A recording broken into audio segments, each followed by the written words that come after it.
fans. North Brunswick High School would like to welcome all Scorpion fans and neighboring Buccaneer fans from Laney High School to Gary Bishop Stadium for tonight's matchup between your Scorpions and the Buccaneers. I'm Brent Bunn, your announcer for this evening, along with Kathy, Michael, and Daniel in the press box, keeping you informed. Please remember your 3 W's: wash, wear, and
sweating right now. I'm good right now, but I got all my gloves and stuff that I know during the second half. Holy cow, I just feel like I just got hot. So it's going to be a low of 33 tonight, which means by the time the sun goes down, it's ended up being real cold. Yeah. Especially with the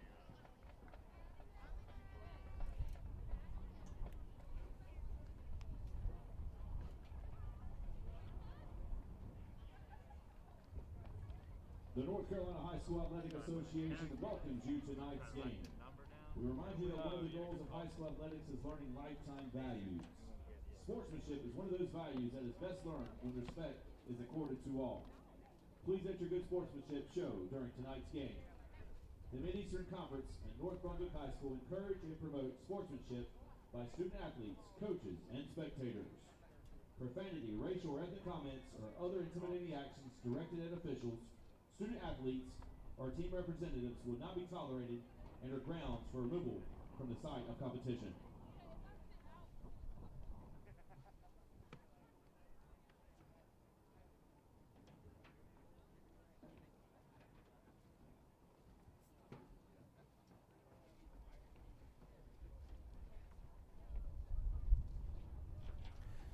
Thank you for tuning in to ATMC TV. We are on the campus of North Brunswick High School for our high school football game of the week.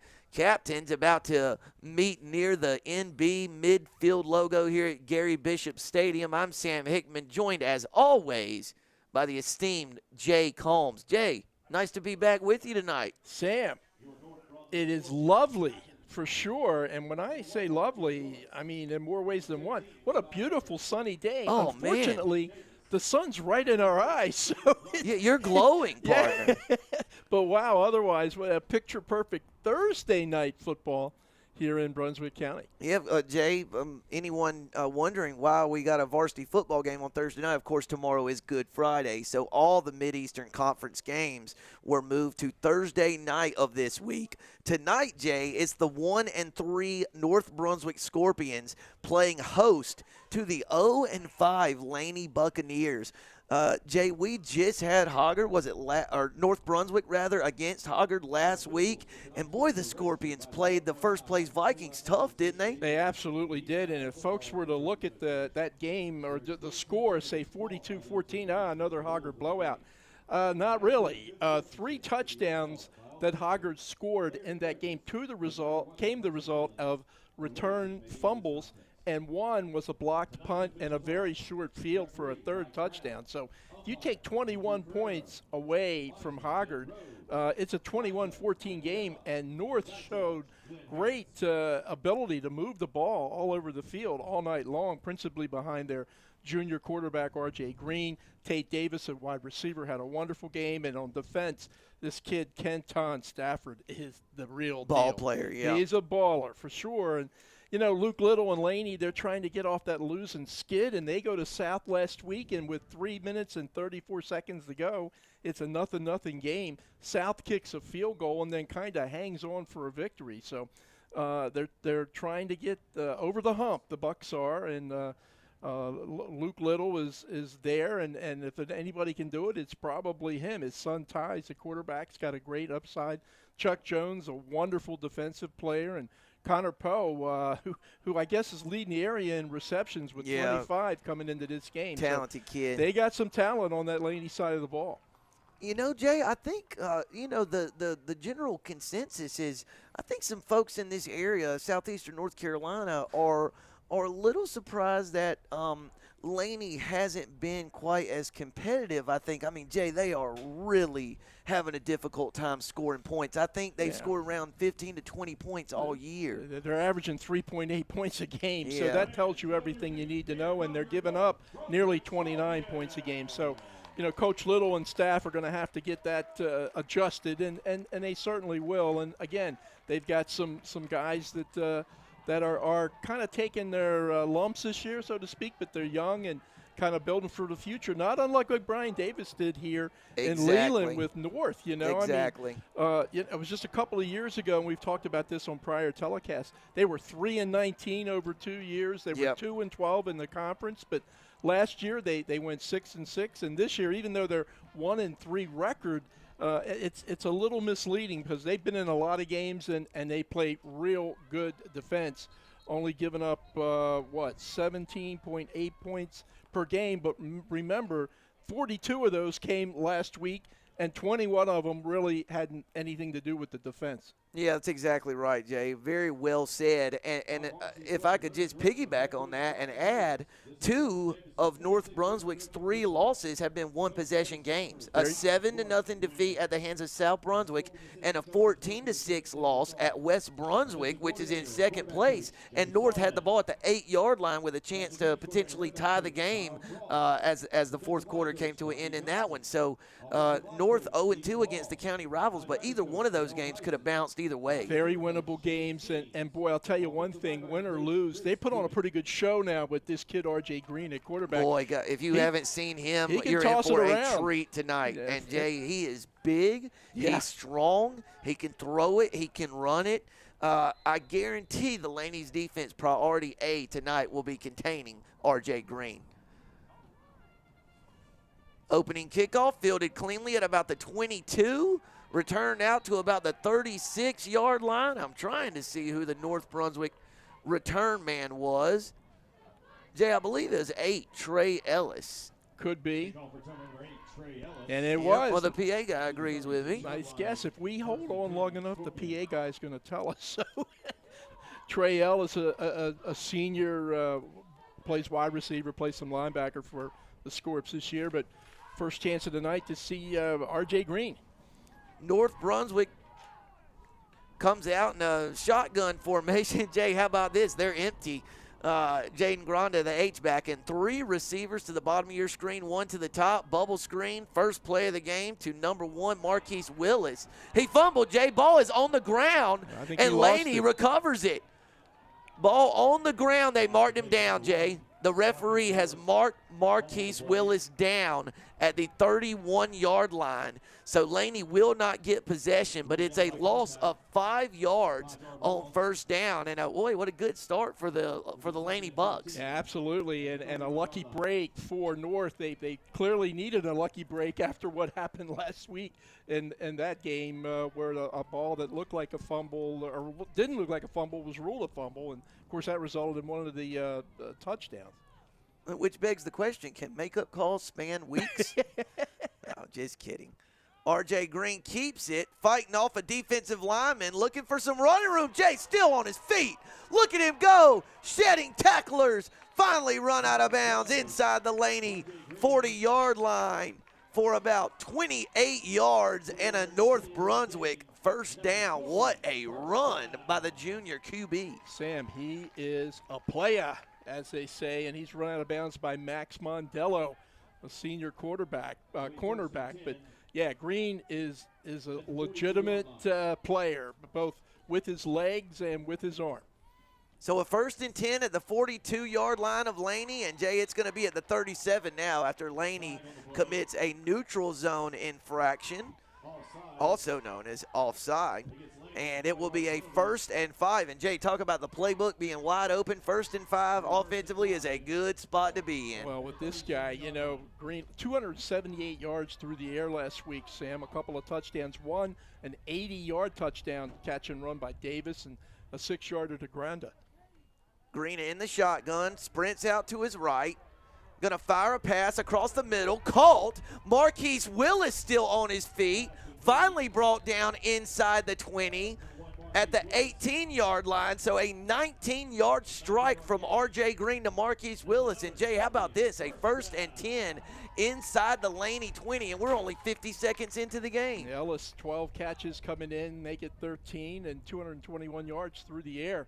Boy, McKeezy was really coming after Green that time, and he got it away just in the nick of time.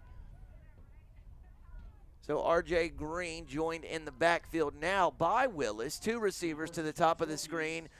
Jay, impact receiver at the bottom of your screen, number 10, Tate Davis. He's a player, isn't he? Yeah, he made some great catches last week. Green handoff up the middle. Marquise Willis got a seam. Laney trying to strip it from him, but we're unsuccessful in that endeavor. And Willis tackled Jay right at the line to gain, but will have 10 yards and enough for a first down, which will set up a 1st and goal at the 8 with 10.5 minutes left in the opening frame. Yeah, Marquise Willis is not a real big guy, and as you described, Sam, the Buccaneers going after the ball that time, I believe it was number 24, Jacob Johnson, in on the stop, 5'10" sophomore. But Willis, 33 yards rushing coming into tonight. I would think he would have more yards than that at this stage of the season, and he's very, very capable. First and goal at the 8-yard line. Man in motion, Jaden Granda. High snap, ball's on the ground, Jay. Ball is on the ground, and the Bucks have recovered. Oh, boy, a nightmare offensive play there as Green could not quite corral the high snap. Ball was loose on the turf. Jad did not see who recovered it for Laney. 66, Blake Harrell got it, Sam. He's a junior and in right place, right time. So the Bucks get a break. Almost had to fumble up here on the other end of the field, recover this one. So they're going to take over, around their 10-yard line, it looks like. Ball marked at the 11-yard line of the Laney Buccaneers. Our first look at sophomore quarterback Ty Little and the Laney offense. Ty Little, a young quarterback, as you said, Sam. We got another flag. Let's see. Maybe a neutral zone infraction by North Brunswick, waiting on the signal from the white hat. Jay, that's exactly what it is. So Laney committed one of those offside penalties on North's first possession, and then the Scorpions returned the favor and committed before Laney has run a play. So Laney will have a 1st and 5 of its own from the 16. Ty Little, nearly 500 yards through the air. Couple of scores and no interceptions.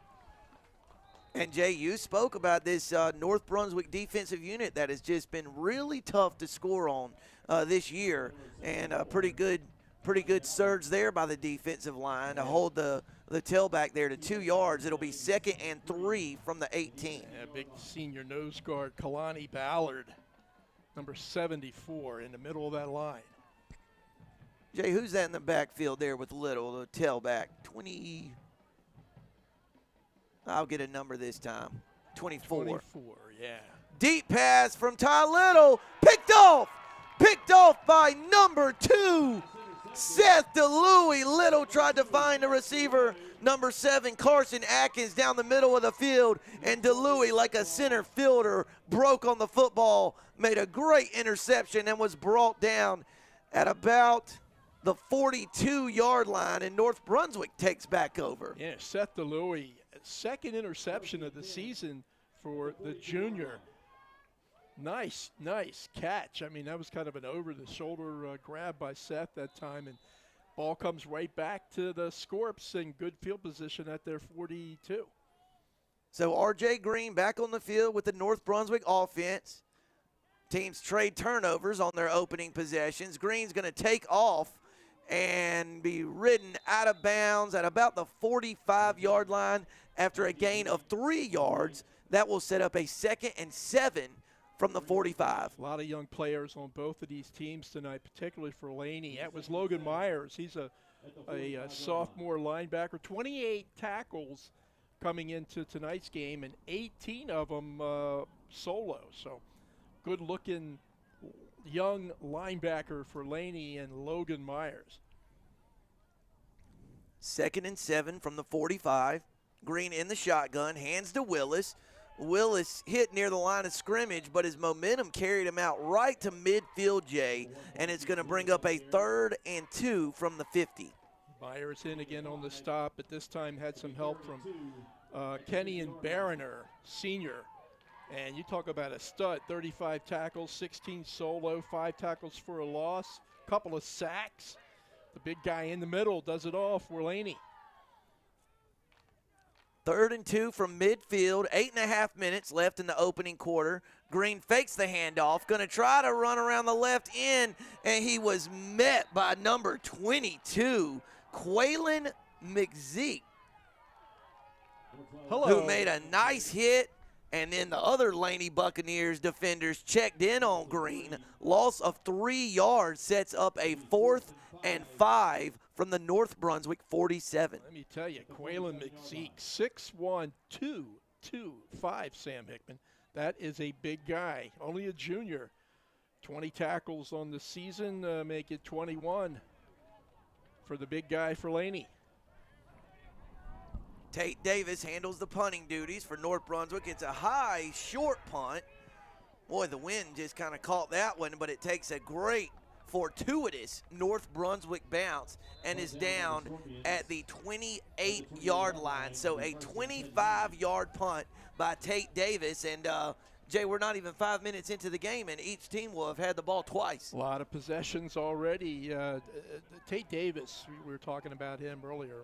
Wonderful game last week in that tough loss to Hoggard. But he's a good punter. He averages nearly 35 yards a kick. Now, that one uncharacteristically a little short for Tate, but Jay Davis has a 55-yard punt and a 61-yard punt this year.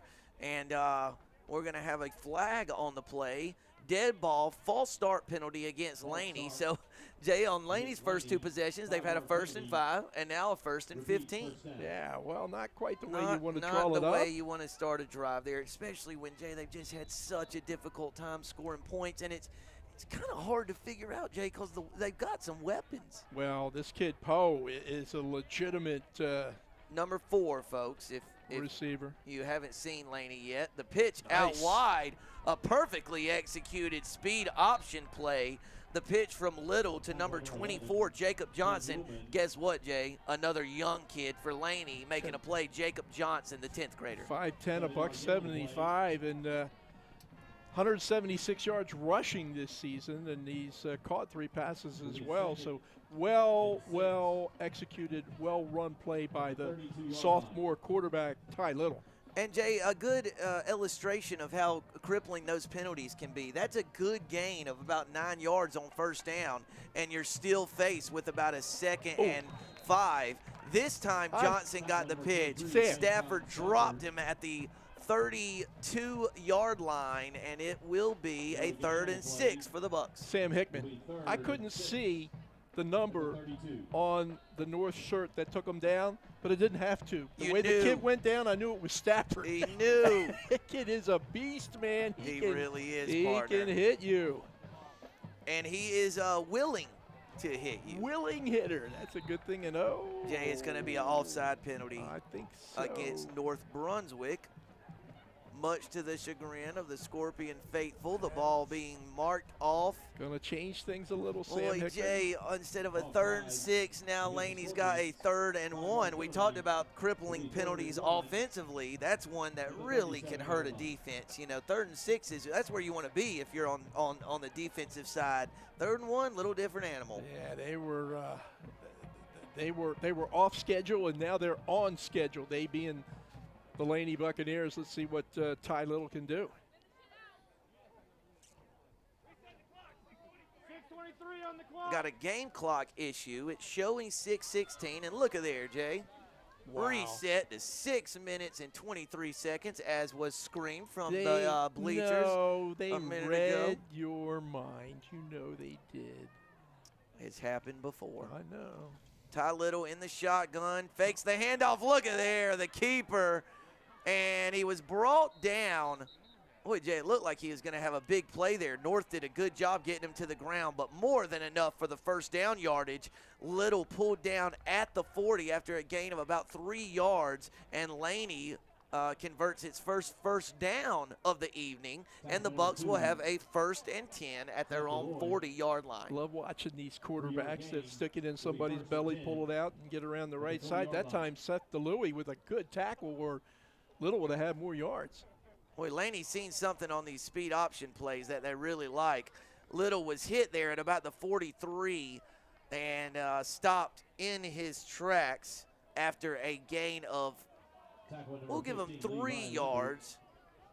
Yep, 3 yards to the 43-yard line. That sets up a 2nd and 7. 5.5 minutes left in the opening quarter. Bunch of Scorps in on that stop that time. I think one of them was Deshaun Johnson, number 9, a senior. Another fine player. Yeah, they got some players. Both these teams got some talent.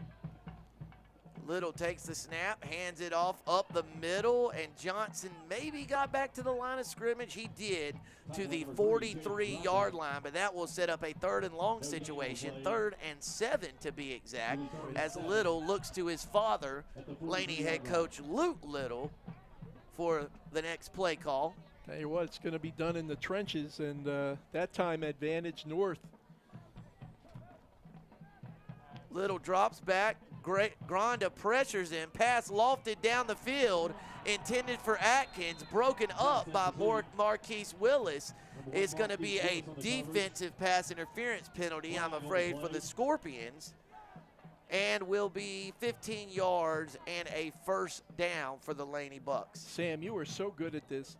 Where did he throw the ball from? About the 40? About the 40. 35, something like that? Yeah. That thing was on a whistle, Dad, and he looked like he threw it off the wrong foot. Yeah, he didn't have his feet under him. He has some kind of arm strength this Ty Little have, let me tell you. Well-thrown ball. Willis gets called for the defensive pass interference, but let me tell you, Laney fans, a lot to be excited about. Yeah, this kid is going to be okay. 1st and 10, Laney at the 42-yard line of North Brunswick. So Laney's marched right into North Brunswick territory. Guess who? Kenton Stafford brings down Johnson at the 40-yard line after a gain of 2 yards. 2-yard gain to be 2nd and 8. Going to be 2nd and 8 from the 40-yard line. Laney in white breeches, white jerseys, and yellow tops. North Brunswick in that, what do you call it, Jay? Navy? Grayish navy with the gold tops? It's cool looking. I don't know what the color is, but I like the Laney all whites. I like them, boy. We got some good unis out here tonight. Love the road whites. Oh, Little dropped the snap, then picked it up, eludes Granda, and Jay maybe all that and got back to the line of scrimmage. He is marked down at the 40-yard line. So we've seen once for North Brunswick, once for Laney, a little trouble corralling the snap. An overlooked part of the game, particularly when you're in that, kind of shotgun look where you have to have the direct snap. And, for the most part, the teams that we've seen this year, they're all pretty much in this kind of offense. Not very many times are they under center. They do a great job of that. Little actually picked up a yard there to the 39. Sam, when are they going to get the ball to number 4? Yep, Laney trying to get it to, or you got to imagine they're going to try to get the ball to number 4, Connor Poe, maybe arguably the area's top receiver. And Jay, how about it? Oh! It looked like Poe had his man beat over on the far sideline, but was tripped up there, maybe some incidental contact. Boy, much to the chagrin of Laney head coach Luke Little. Yeah, and it's going to be 4th and 7 from the 39. Well, at least we had the right call that time, Sam. But if Poe hadn't got his feet tangled up, who knows? Maybe he could have gone up and caught it. This kid is a premier. He is leading the area in receptions with 25, 385 yards, a couple of scores. Boy, for a team that has not been able to score this year, he's got 2 of their touchdowns. So, Jay, we've seen this aggressiveness from Luke Little in Laney's first 5 games. The Bucks going to go for it on 4th and 7. Little fakes the handoff, fires a pass, and I believe it is caught by number 4, Connor Poe. So, boy, Little kind of left the pocket early, rolled out to his right, and the guy you've been calling for them to get the ball to, Connor Poe, secures the catch for a 9-yard gain, and a Laney first down. Yeah, and what a nice job that time by Ty Little, because he kind of dodged the first wave of pressure, stepped out, kept his composure, and delivered a strike to Poe. Although I think you could throw, like, balls outside the strike zone to Poe, and he could still catch them, right? So here we go. Up. Ball is up, very nearly brought in by number 5, Connor Kane. The junior receiver made a nice play on the ball, just couldn't quite corral it at the goal line.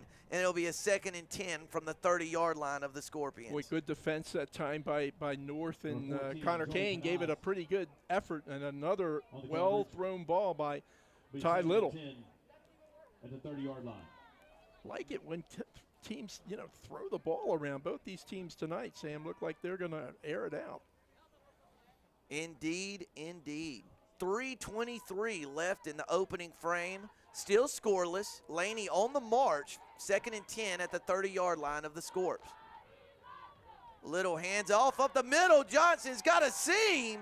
finally slung down to the turf by Tim Uleman, but not before a 12 or 13-yard gain. Number 24, Jacob Johnson, the sophomore tailback, just ran right through the crease created by the Laney offensive line. It was a gain of, officially a gain of 13. It'll be 1st and 10 at the 17. We were talking about, what's going on in the trenches, what's going on up front. That time, Laney was what was going on up front.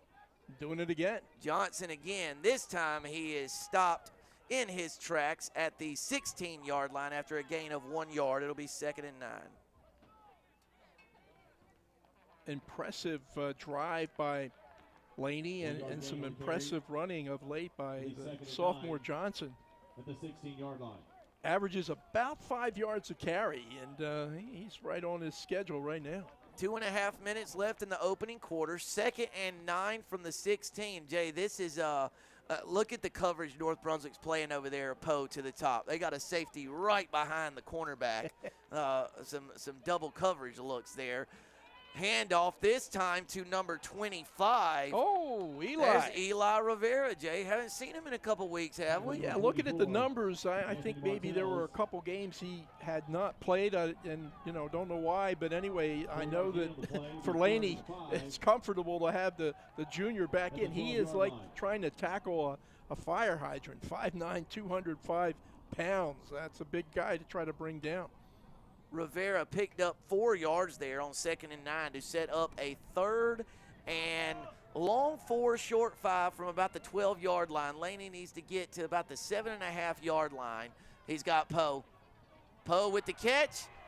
A really good tackle over there on the edge by number 9, Deshaun Johnson. But, boy, Jay, it feels like every time Laney needs a really big play, a key 3rd down or 4th down conversion, Little just tries to find number 4, and why wouldn't you? And that time Poe looked like he wanted to take that route across the middle, but running into 2 defenders, as you described before, he was smart enough to go towards the sideline, and Little was smart enough to recognize that, got outside the pressure, and delivers a strike. That's the 3rd catch, I do believe, for Poe tonight.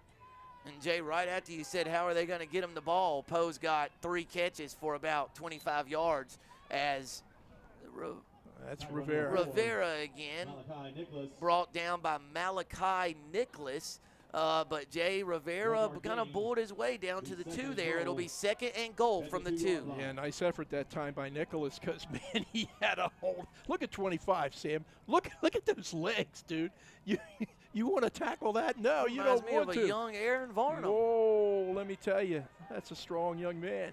Yes, he is. A talented back for Luke Little and the Laney Bucks. Oh, Stafford. Who's that? Stafford, also a big, talented kid, was ready for Rivera and dropped him for a loss of 1. It'll be 3rd and goal from the 3. And, Jay, you got to imagine your primary objective, if you're the North Brunswick defense, put 3 guys on Connor Poe. Yeah, you want to make sure you know where number 4 is. And how much fun is it to watch Kenton Stafford play football? Boy, I mean, he's such a good player. He is just a beast. He will hit you.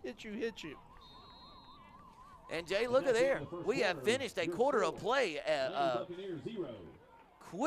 Quick first quarter here inside Gary Bishop Stadium. We are scoreless on your ATMC TV high school football game of the week. Laney 0, North Brunswick 0. We'll be right back for the 2nd quarter.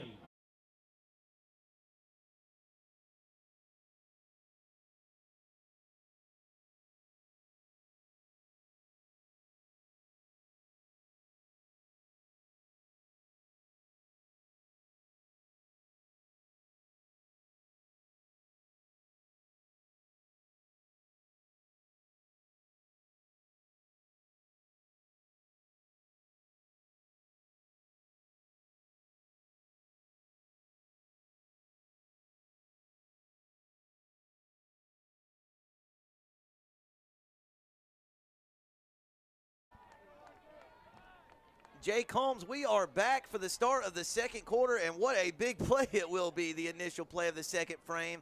Laney faces a 3rd and goal from the 3-yard line, trying to break a scoreless tie right now. And, boy, this is an impressive, methodical march down the field that Laney's put together. Yeah, and they've done it both ways. They've done it a little bit on Little's arm and the great hands of Poe, but they've also had some good running by Jacob Johnson and Eli Rivera. So they're knocking at the door, Sam, they being the Bucks, and this has been the sore spot for them all year long, putting points on the board. So they're in a place on the field where they absolutely want to walk away with some kind of points.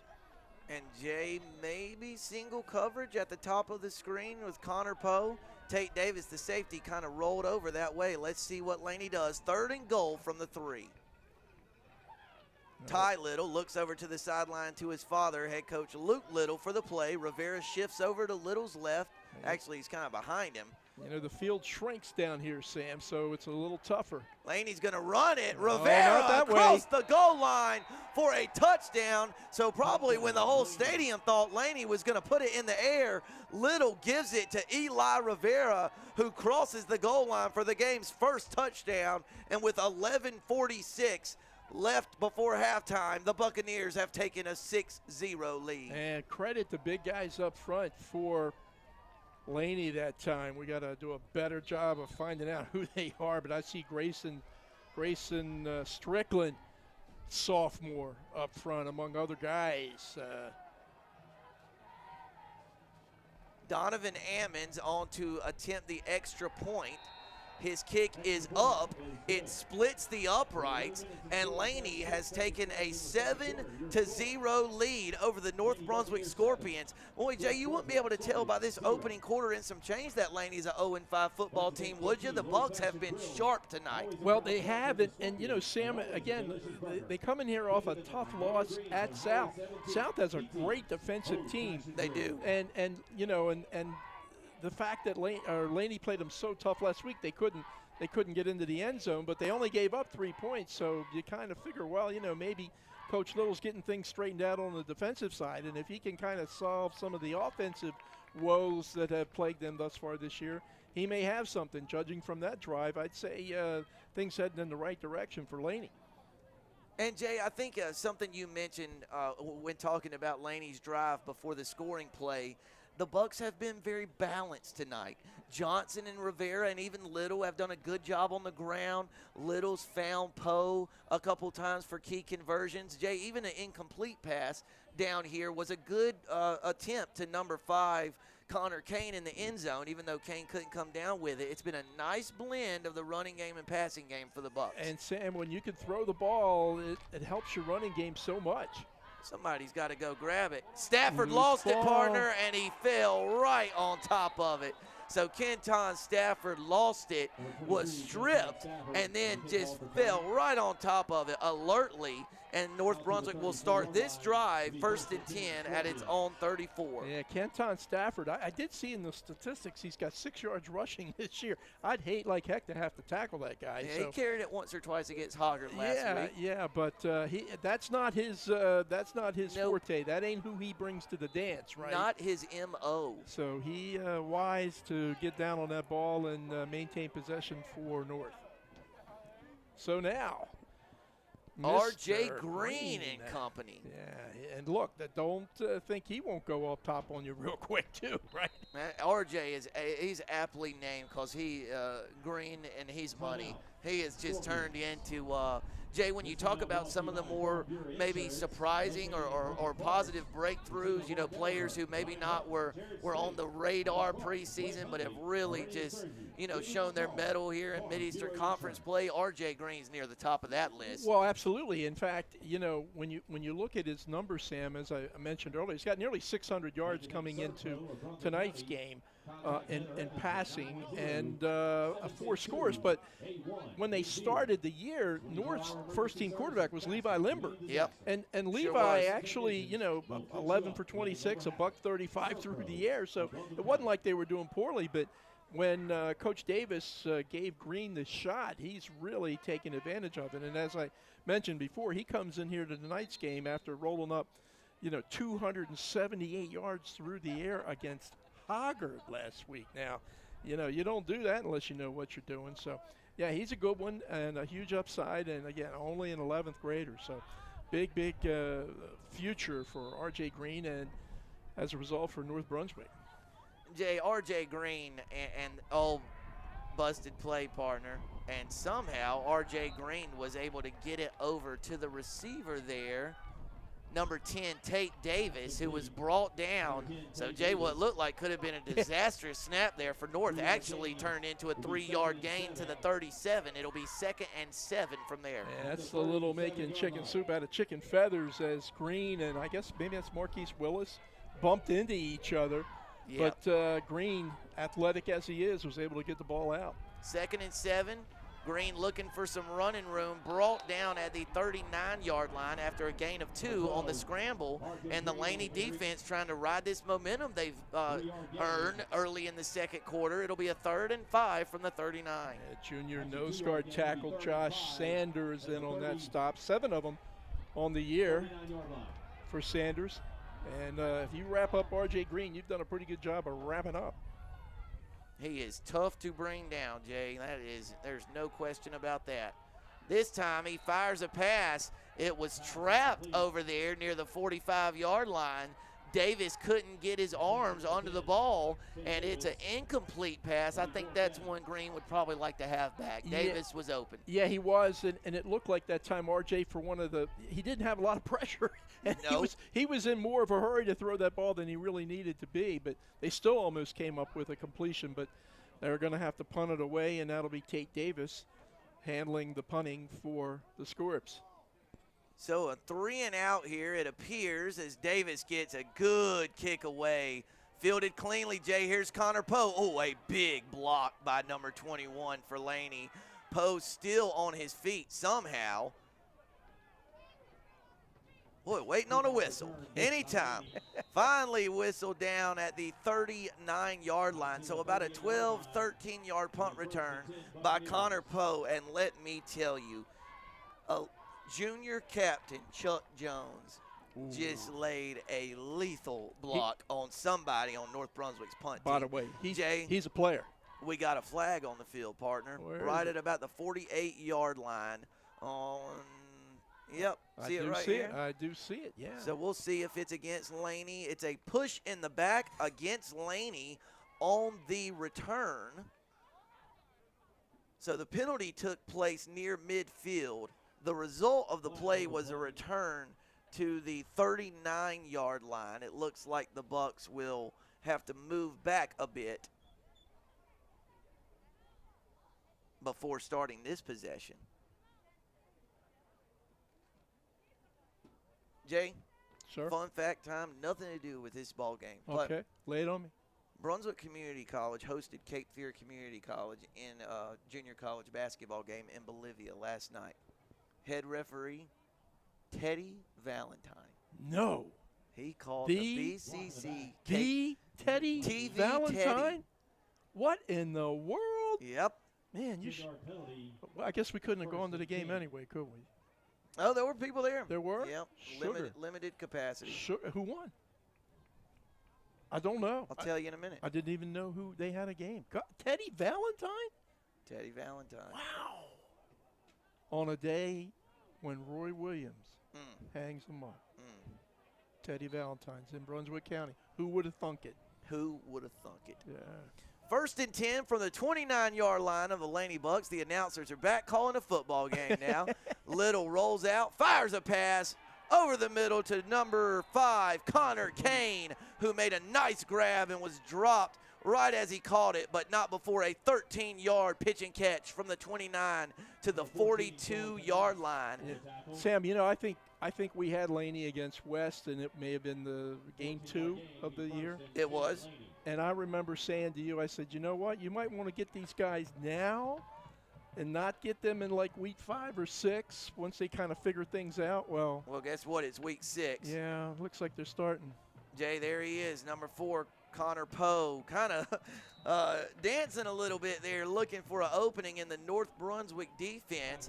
And Poe kind of snaked his way to the 46-yard line for a gain of 4. It'll be 2nd and 6 from the 46. Boy, and Little just, every time he throws and completes, he gets a little more confident, right? And a lot of this is what's in your head, and nice. Speed option play to Jacob Johnson. Wrestled down by number 44, Jay. 44 for North Brunswick. I love this kid. Anthony Martels. What a game he had last week when the Scorpions hosted the first-place Hoggard Vikings. Yeah, he's a good one, number 44. You see him right there. Great job by Nate. Only a sophomore. And, again, another one of the many, many, many young players that are for both these teams that are going to be good football players.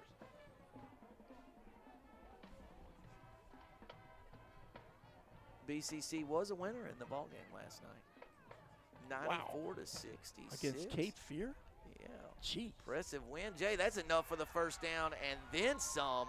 Jacob Johnson all the way down to the 41-yard line for a gain of 9. And, boy, break up the Laney Buccaneers. They look sharp right now, partner. And again, they're going up against a team that is pretty stingy defensively now. Their numbers got a little bit out of sync because of giving up 42 points to Hoggard last week. But this Scorp team can play some D. Little rolls out, fires a pass across the middle of the field. Caught by Atkins, still on his feet, finally pushed out of bounds inside the 20-yard line. There does not appear to be any laundry on the field.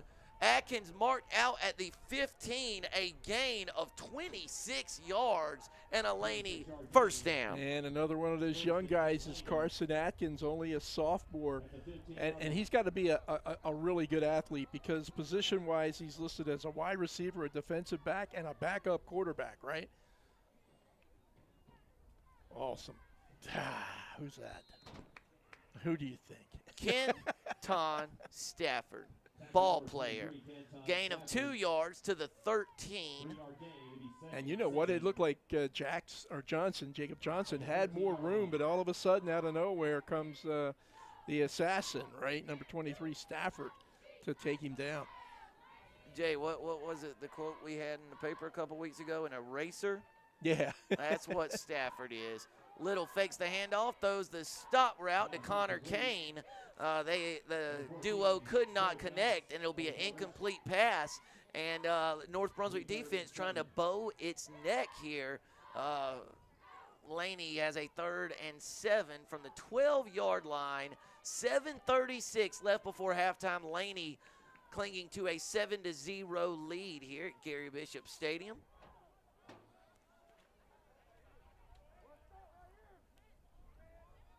What do you like here on 3rd and 7, partner? I like 9 to do something. Give him some options here. Let him run. Let him throw. Going to reset the play clock to 25. Looks like Little's already got the play from the sideline. 2 receivers to the top, a tight end, lone receiver to the bottom of your screen. Little's going to keep it. Jay's got room. Fighting for yardage there inside the 10, Jay. He is very, very close to the line to gain. I'm waiting to see if I can get a better look at the spot. I think he got it. Oh, yeah. Yeah, first down. 1st and goal at the 5-yard line. What a run by Little. 8 yards or 7 yards and a first down. Sammy, it's really fun to watch because you can just see each and every play. He gets a little more confident. And 1st and goal at the 5, Little in the shotgun. Now it's going to be 1st and goal at the 2.5. So, see, we can't hear that, but I'm telling you, he's a coach's son, right? So yes. he knows what's going on, and he's if he don't know, he's learning pretty darn quick. So changes up the count that time, draws some penalty yards against the Scorps, and gets them that much closer. So 1st and goal at the 2.5-yard line. Little in the shotgun, flanked by Jacob Johnson. Johnson's got the handoff. Oh, Jay was so incredibly close to crossing the goal line. That ball's probably going to be marked inside the 1-yard line. Officially, we'll give him a yard. It'll be 2nd and goal from the 1. Like Stafford was in on that tackle with some other Scorpion defenders. But yeah, close, but not yet, Sam, not yet. At the 1 yard line. Boy, North Brunswick will face a daunting task here if the Laney Bucks can score again. It would take a 2-touchdown lead midway through the second quarter. 2nd and goal from the 1. They got Rivera in back there with them, partner. Yeah, it's the short yardage guy. It's going to be offside. No, false start penalty. Oh, boy, that is a crusher there for Laney. Jay, well, the cameras aren't on me, but they probably had, what, a foot or two to get into the end zone, and now a 5-yard penalty backs them up to the 6-yard line. So, Jay, we've seen it so many times. Penalties can play such a major role. Well, you know, I've said it for years. You know, most football games are lost, not won, and they're lost because of mistakes and, you know, penalties being among them. But let's see what Ty Little can do. 2nd and goal from the 6-yard line. Little fakes to Rivera, rolls out to his right. Oh, he's got a man. He's got it. Touchdown, number 7. Carson Adkins, a 6-yard scoring strike from Ty Little to Adkins. And how about this? Laney up 13-0 with 5:50 left before halftime. Jay, I think if you ask folks in the area, I think the Bucks probably would have been underdogs coming into tonight and have just raced out to a 2-touchdown lead. Yeah, I don't know what the Vegas Leland line was on this game, but yeah, I would have thought that. Extra point, in over in, splits the uprights, and Donovan Ammons 2 for 2 on point after attempts tonight, and it is a 14-0 lead for the visiting Laney Bucks here. And Jay, I got to think North Brunswick might be a little shell-shocked here early in this one. Well, certainly, you know, this just might be, they may be shell-shocked, but gosh, they don't have to look too far across the field to see why. I mean, some of the great individual and team play going on tonight by the Bucks of Laney High School. You know, sometimes in that penalty situation, they were, as you said, Sam, knocking on the door, probably inside the 1-yard line. But, you know, the 5 yards back to a team that, you know, likes to pitch it around some, a little more room to operate. A little more room to operate, and it surely played into their hands that time. A well-thrown ball again by Little, and a nice catch by the sophomore Adkins.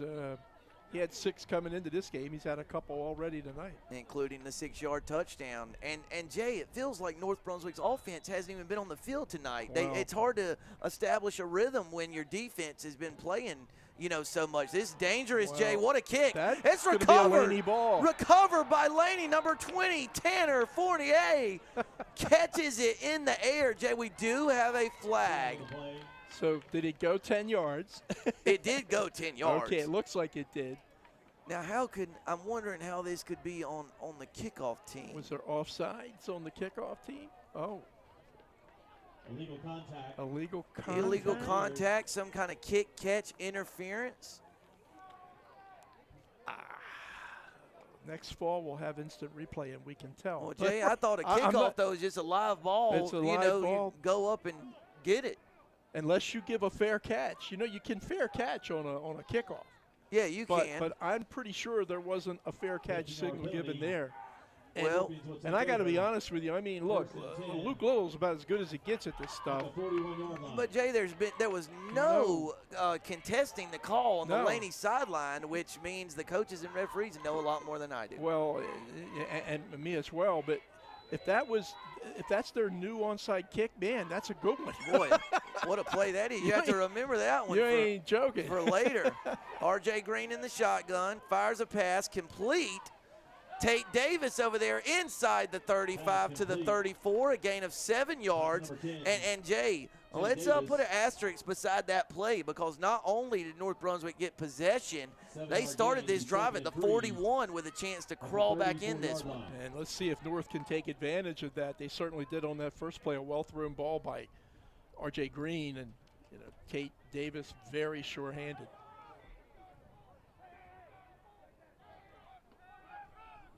Scorp's looking for the play.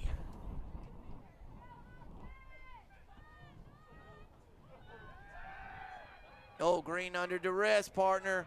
Stayed on his feet. Jake, how does that kid do that? Well, listen, how does he do it? I don't know. He's bigger than what you think, and really the one that clued us into that was your brother, the head coach of West Brunswick, saying, Sam, we're hitting this guy all over, and we can't get him down. And when you get up close to him, he's a lot bigger than what he seems. I mean, when he's standing out there by Marquise Willis, heck, I look big standing next to Marquise, but, but Green is a big guy, tough guy, and hard to bring down. Green in the shotgun, rolls out to his left, looking for running room. He's got some, and then he lowers his shoulder across the 30 to about the 29-yard line, where it will be a North Brunswick first down. Partner, thanks to production manager Aaron Varnum, North Carolina High School Athletic Association, the referee group that governs, these athletic associations, pop-up onside kicks have been outlawed. Oh, no kidding. Against the rules. Safety matter, I bet. Kid going to catch it and, blockers coming to light them up. It's Laney football. It's Laney ball. Laney ball.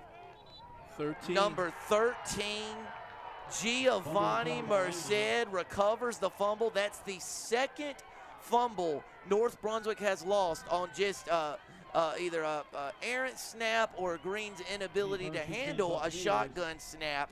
And so in first and 10 at the 30-yard line, North Brunswick trying to make it a one-score game. Instead, Ty Little and this Laney offense, which has been on the field for probably 15 of the game's 20 minutes, is back on. Well, they've had those extra snaps tonight because of the inability of North to hang on to the football, as you well pointed out, Sam. By the way, the recovery by Merced, yet another 10th grader.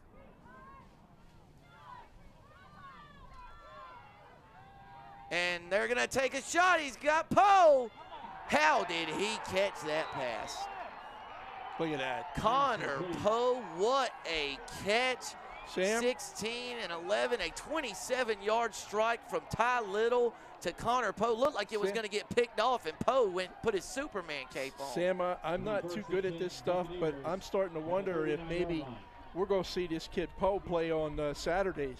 Yeah, I believe that's only a junior. A safe bet. But wow, he's special, and another well-thrown ball by Little.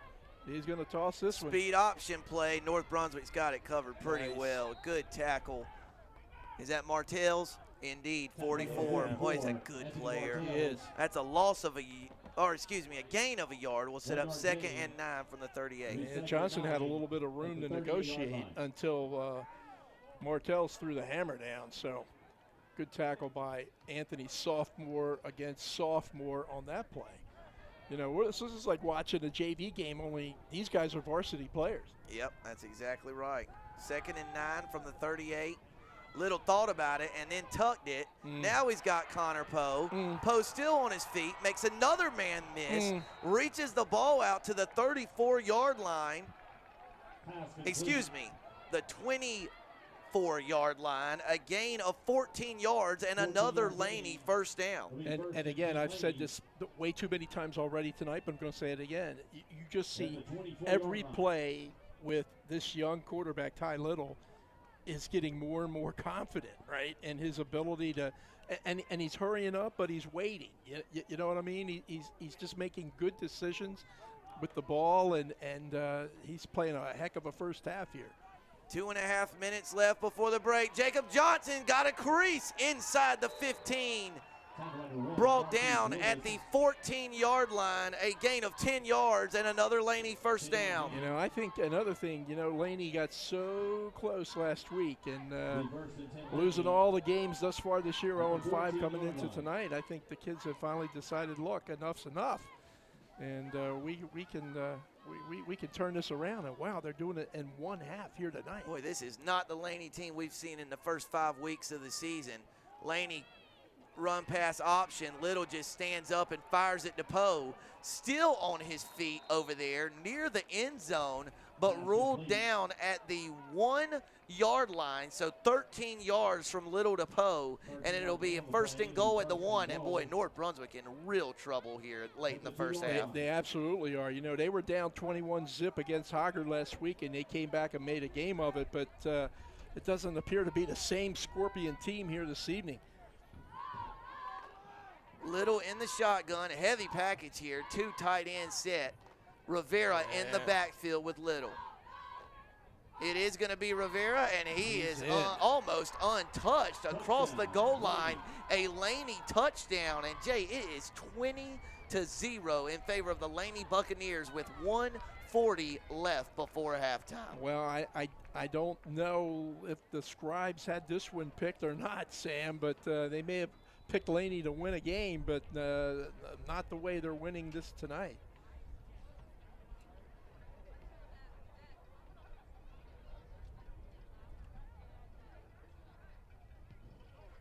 Kick is up, a high booming kick, and it's no good. No good on the extra point, so it will stay 20-0 in favor of Laney. And Jay, we had a late flag partner. It's a dead ball personal foul penalty against Laney. And Jay, Laney's going to be kicking this ball off from what, the 25-yard line after that penalty. And man, Jay, I know it's been such a great first half for the Bucks, but now you have to kick off from way deep in your own territory. Maybe a big special teams return for North Brunswick, you know, is the spark they need and can get a score here late in the first half. And you know, it's unnecessary, you know, yeah, really. Look, they made a mistake. And Yep, that's right. They're going to pay for it, you know, on this kickoff. So, you know, for North Brunswick, they've got an excellent chance to get the ball in really good field position. And with, you know, $1:40 on the clock, plenty of time for Green to work a little magic and try to get his Scorpions back into the game. Sam, I was trying to look real quick. I think coming into tonight's game, Laney had scored 19 points on the year, and they've got 20 in the first half here tonight. So something is working. 19 would be 3 touchdowns, and they've scored that many in this first half. Exactly. So, you know, a tremendous turnaround performance by the Buccaneers, at least here for the first half. Again, mind you, North last week down 21-0 to Hoggard, and that was in the second quarter, by the way, and they ended up scoring a touchdown and made it 21-7 and climbed back into that game. Boy, Jay, you're right. Just not the same North Brunswick team that we saw last week. This is going to be, oh, man, just can't get anything to go right now. Marquise Willis just hammered at the 35-yard line. And, Jay, now instead of starting a possession at the 50 or 45-yard line, it is first and 10 at North's own 35, and Willis is down injured on the field. Boy, Jay, when it rains, it pours. The Scorpions just have not gotten any breaks and you know, nothing's going right for them in the first 21 minutes. No, and a lot of it, unfortunately, it's been their kind of inability to hang on to the football. A couple of fumbles, you know, muffed kick there that took away a potential good return. But, you know, more importantly here is Marquise Willis, although they're getting him up pretty quick, and he's coming off under his own power, and sure happy to see that. So still, Sam, not impossible. They're going to have the ball at or inside on 35. Yeah, so not the best, not the worst. But again, plenty of time, big play capability of RJ Green. Yeah, he had an 80-yard touchdown pass to Tate Davis last week,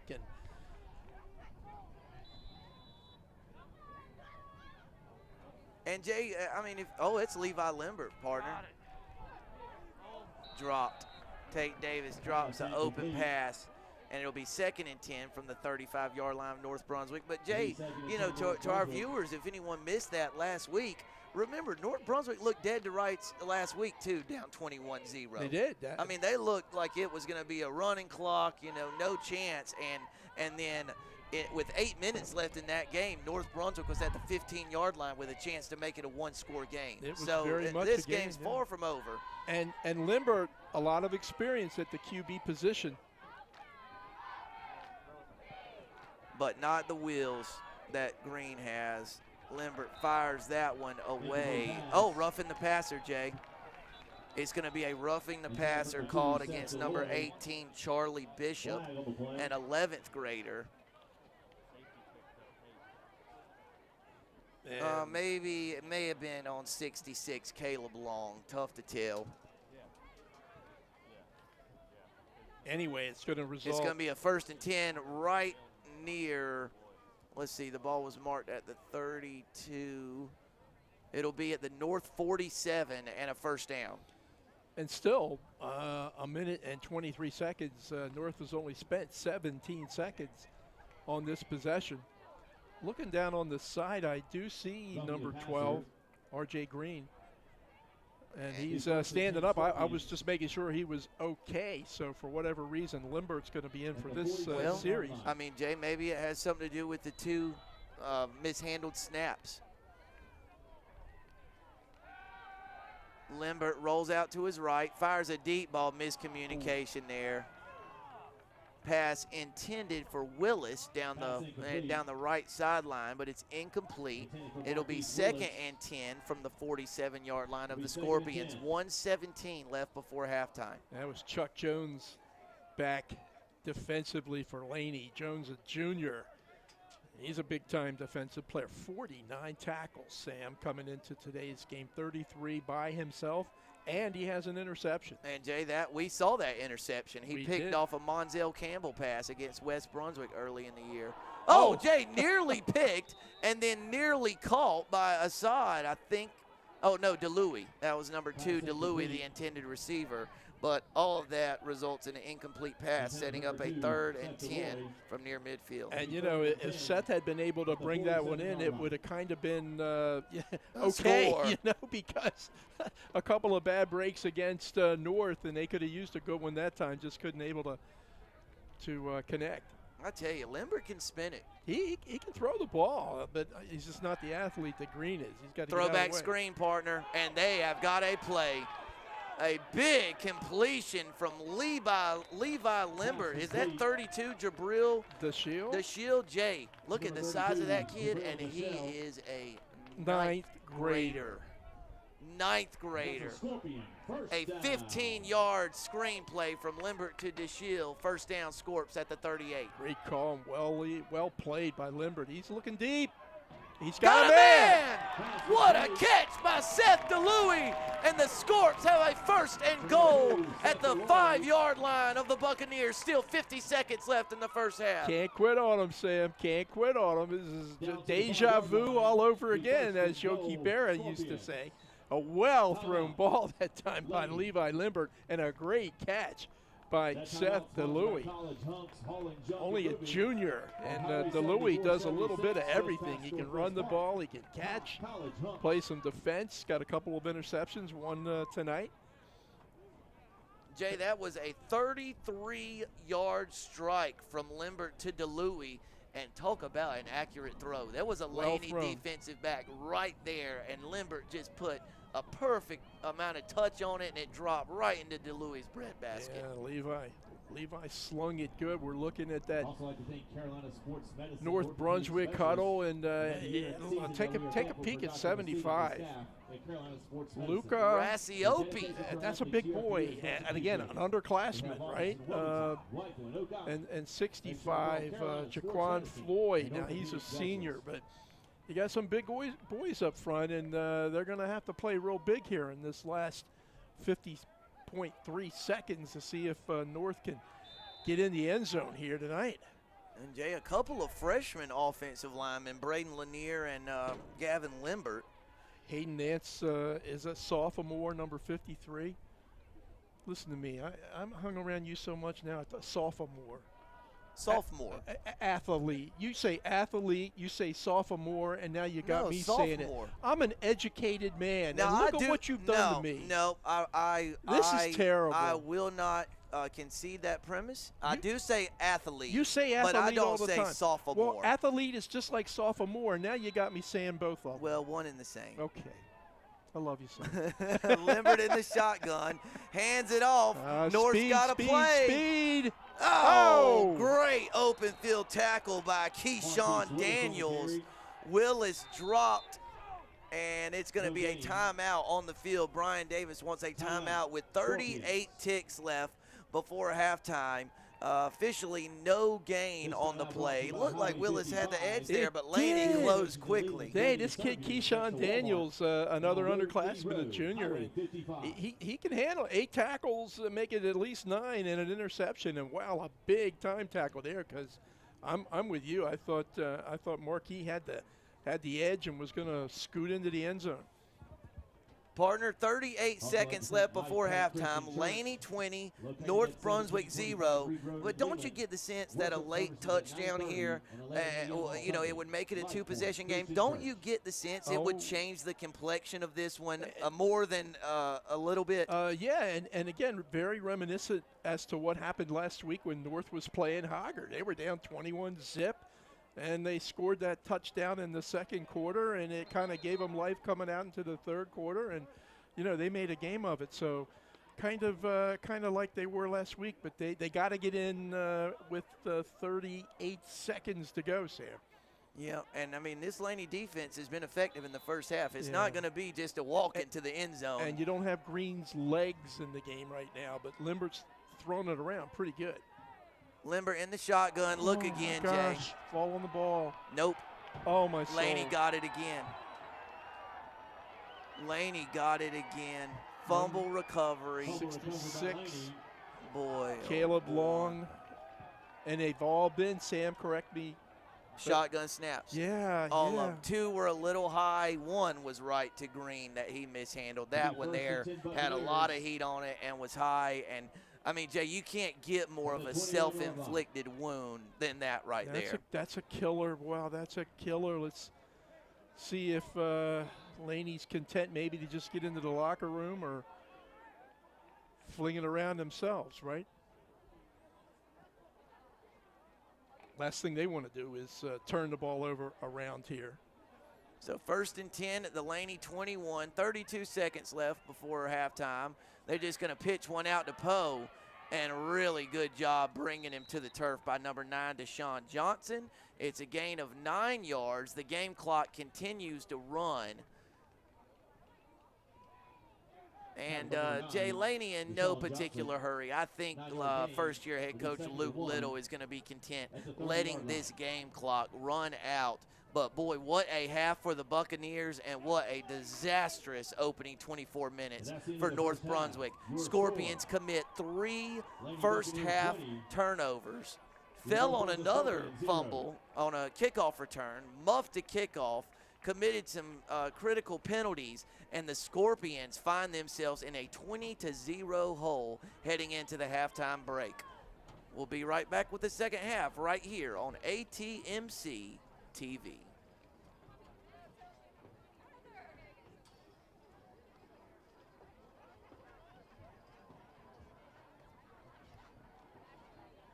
Welcome to our halftime.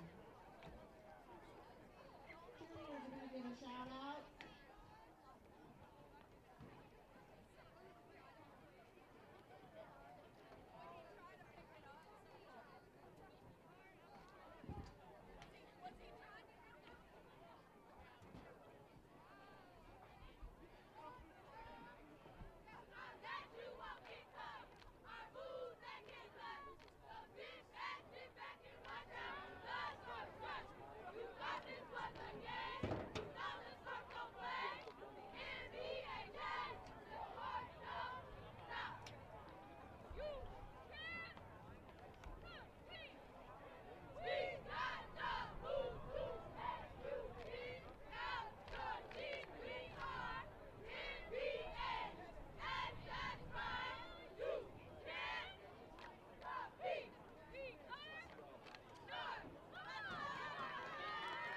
Let's hear it for Simone, Kendall, Amaria, Kamani, Denasia, Olivia, Helen, Malika, Riley, Keeley, Shay, Morgan, Kamaya, Fabian, Deslin, Lily, Jasmine, Charlie, Grace, and Abby.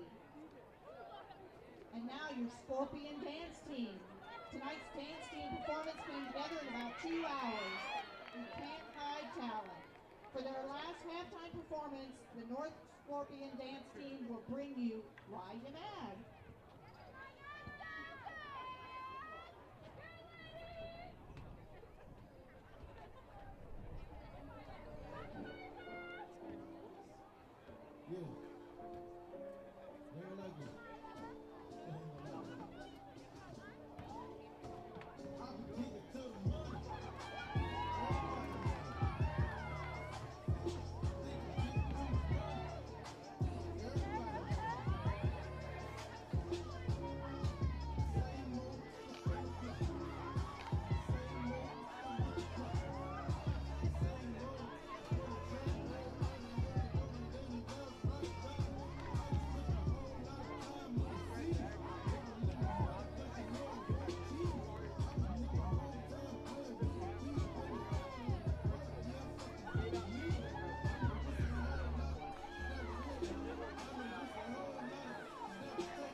Leah Bordeaux, Kayla Brennan, Samantha Hart, Madison Hewitt, Kayla Howard, Macy Hughes, Sarah Jetton, Hayden Long, Tamaya Oates, and Eliza Potter. Thank you to the Scorpion dance team. And now, ladies and gentlemen, please welcome your North Brunswick High School marching Scorpions. The band is under the new direction of Mr. Patrick Barrett, guard instructor Bailey Barrett, drum instructor Talon Skipper, and percussion tech Wyatt Thomas. At the helm, the head drum major is Mr. Dylan Gainey. Assistant drum major is Mr. Israel Lyon. Band captain is Mr. Malik Shaw. The band will be performing its condensed 2021 COVID halftime show. Drum major, is your band ready? You may take the field.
our band. Your marching Scorpions are under the direction of our new band director, Mr. Patrick Barrett, who will continue the path previously forged by Mr. Cook. Mr. Barrett graduated from North Brunswick High School in 2016 and pursued his interests of a bachelor's arts degree in music education and graduated from UNCW in May of 2020. Mr. Barrett hopes to continue the traditions of the marching Scorpions while adding his own flair. Mr. Barrett has put a team of Scorpion alumni together to help the band grow and set new paths. Ms. Bailey Barrett is a 2017 North Brunswick graduate and is the color guard instructor. Ms. Kaylin Skipper is a 2020 graduate, the drum major instructor, and Mr. Wyatt Thomas, a 2018 graduate. With the changes made and the opportunities provided to the band, we all look forward to a very promising and exciting season next year.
A cotton candy sunset has descended upon Gary Bishop Stadium, and Jay, it's been a storm of Laney Buccaneers in the first half. The visiting Laney Bucks with a 20-0 lead. You mentioned it in the first half, and what a great nugget from you. Laney entered this game having scored 19 points all season.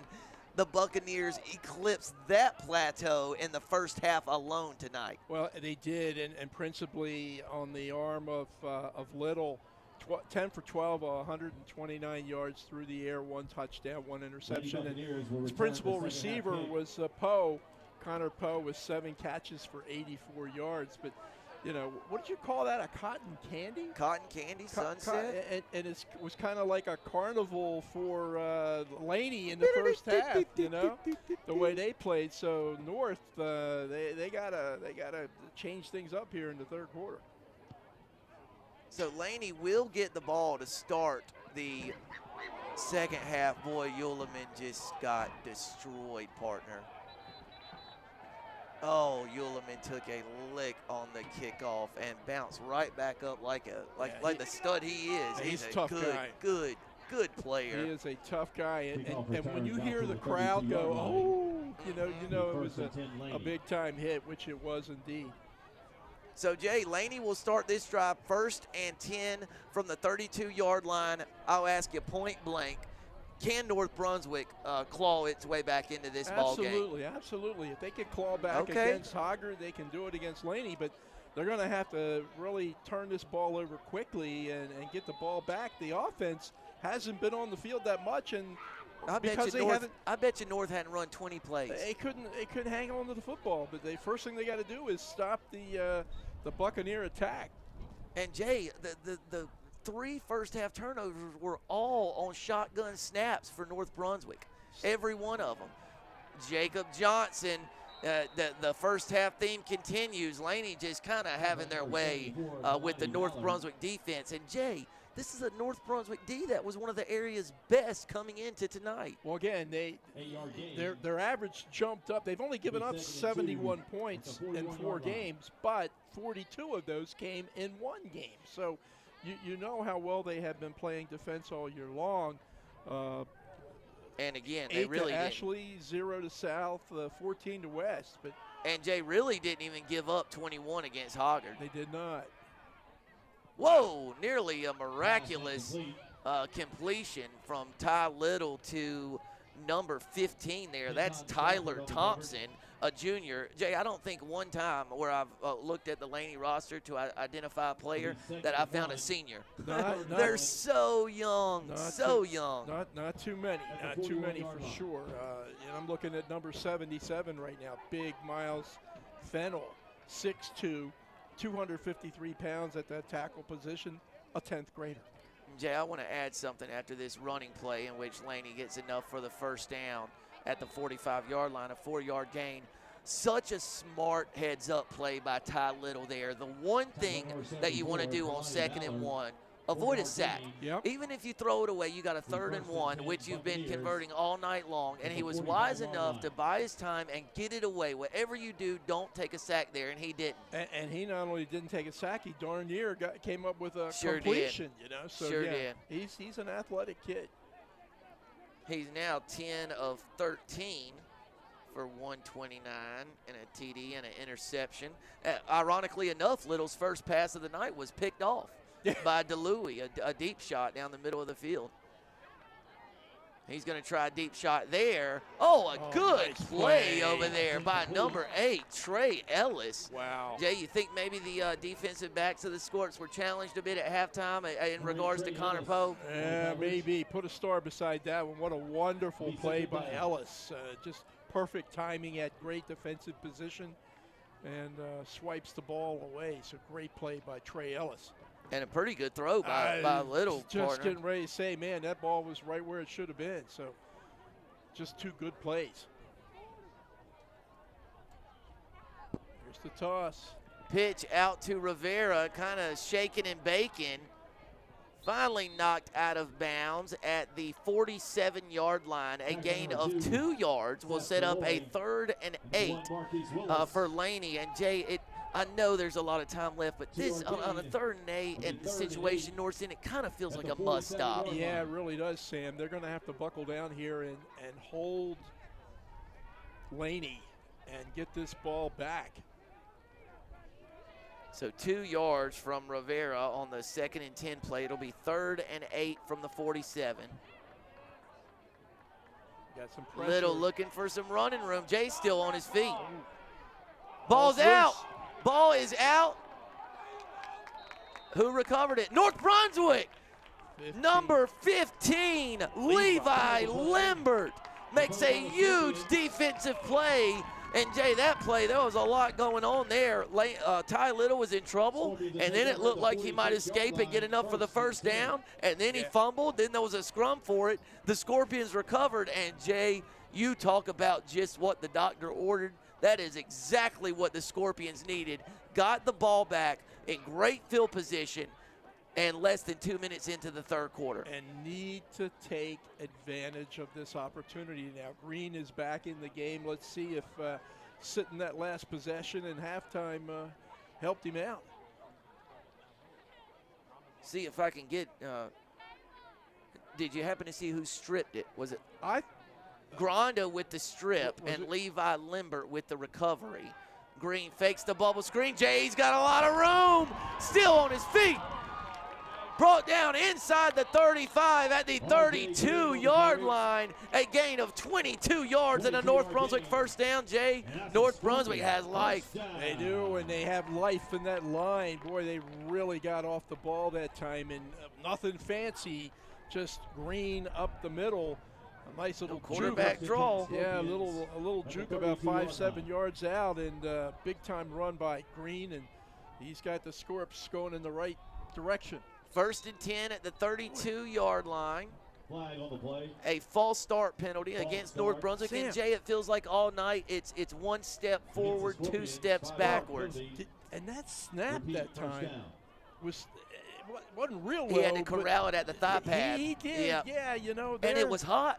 It was coming in hot, Jay. It was coming, yeah. Or one of those Baltimore Oriole fastballs. What's his name, Hunter Harvey? No. Bringing the heat? Yeah, bringing the heat from the 60-day disabled. Oh. So 1st and 15 from the 37. Tate Davis in motion. Green going to sprint out to his left. He's going to take off, Jay. Look at that. I mean, he just tucked it and fought his way inside the 35 to the 33-yard line. So a gain of 4 yards will set up a 2nd and 11. Well, Green's probably going to have to use his arm and his legs to keep this drive going. And look, they're already what you would call in 4-down territory. Yeah, absolutely. Green drops back, looking for a receiver, and he just makes a man miss. Oh, boy. Oh, North Brunswick bench wanted a late hit penalty, but it did not come. But, Jay, a pretty good gain on 2nd and 11. Green got it from the 33-yard line to the 25, so a gain of 8 yards sets up a 3rd and 3. And Jay, 3rd and 3 of this, you got to be thinking 2 plays here, right? Oh, no question about it. And I would be surprised if Mr. Green's not very much involved in both of them. He's talking to instructions to his running back here. Oh, not a good. Man, just spiked it. Pass intended over there. I think that's Willis, who was the intended receiver. Jay, they're going to be going for this one, partner. I'm pretty sure they will, Sam. He was whispering to the Shield, his freshman running back, but an errant throw on the part of R.J. Green. So tough. They got to make this 1st down, Sam. They just need to make it. So 4th and 3 from the 25-yard line, and Jay, now it's going to be 4th and 8. Wow, what a boy! I tell you what, unfortunate mistake. So many self-inflicted wounds. Jay, of the 3 turnovers, you can't say any of them were forced in the first half, and then 2 penalties. Have pushed them back here and stalled this drive right now. So I'm not sure if they had the same play call, but they got to try to execute this one a little better than they did that one. 4th and 8 from the 30-yard line of the Laney Bucks. Laney bringing a blitz. Got a man. First down and more. Seth DeLuey across the goal line. A 30-yard scoring strike from R.J. Green to Seth DeLuey on 4th and 8. Jay, it's almost desperation time, you felt like, after the forced turnover, and boy, did R.J. Green and Seth DeLuey come through. Well, let me tell you, you talk about coming through at the right time. Green and DeLuey did precisely that. A well-thrown ball by R.J. and a great catch and run by DeLuey. And the Scorps, you can't count them out. Jay, extra point attempt. Is it Assad? Yep, Assad will handle the point after attempt duties. Hold is down, kick is up. Kick splits the uprights, and that's a big extra point, partner. Remember, Laney couldn't convert on their third point after attempt, so it's a 13-point game. And boy, just what North Brunswick needed. A quick stop, got good field position, and scored, and made it a 13-point game. It's Laney 20, North Brunswick 7, 8:35 left in the third quarter, and Jay, dare I say, game on. Game on, yeah, and that's kind of the story of these North Brunswick Scorpions, their ability to just kind of hang in, and a not well-played first half for North tonight, and an excellent first half played by Laney. And they come out here in the third quarter, get the stop, get the fumble, and take advantage of it, just as Laney has this evening with the turnovers that they were able to get from North Brunswick. So 27 with a lot of time to go, 8 minutes, 35 seconds here in the third quarter, Sam. You counting them up? Jay, I've only got 10 guys on the field for North Brunswick. Yep. And maybe Assad coming on late. Well, he kicked, so now he doesn't do the kickoffs, but he handles the point after. Is it Abrahan, Jerry Abrahan, who handles the kickoff duties? That's what it's looking like. Can't tell, those unis are good. Yeah. But the numbers sometimes are hard. It's 80, No, Jerry Abrahan. Yeah. A high and over in kick. Oh, it takes a bounce right into the lap of the Laney return man.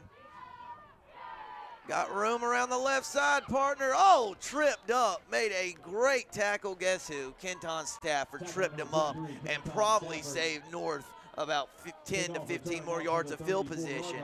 The return man there was number 26, Dominique Atkinson Bell. And guess what grade he's in? Not 12th. 10th. Of course. Holy cow.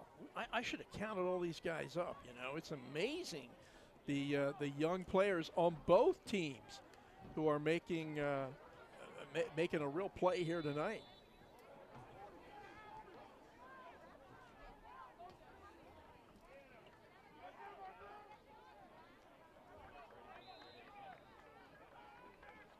And that's another one of the young guys here. That's Jacob Johnson, the sophomore. Runs it up the middle. Now he's a little gimpy getting back, limping off the field. Hopefully Johnson's okay. Going to be replaced by 25, Eli Rivera. Jay, of the roughly 45 players on Laney's roster, 36 are sophomores and juniors. Gee, many Christmas days. So this Laney team you're looking at tonight will be very similar to the one that Luke Little trots out this coming fall. Yeah. If we return to a more normal, traditional sports calendar. Well, again, often wrong and never in doubt. That's how I do this. And I understand. And North has almost, what? 27 kids that are. Wow.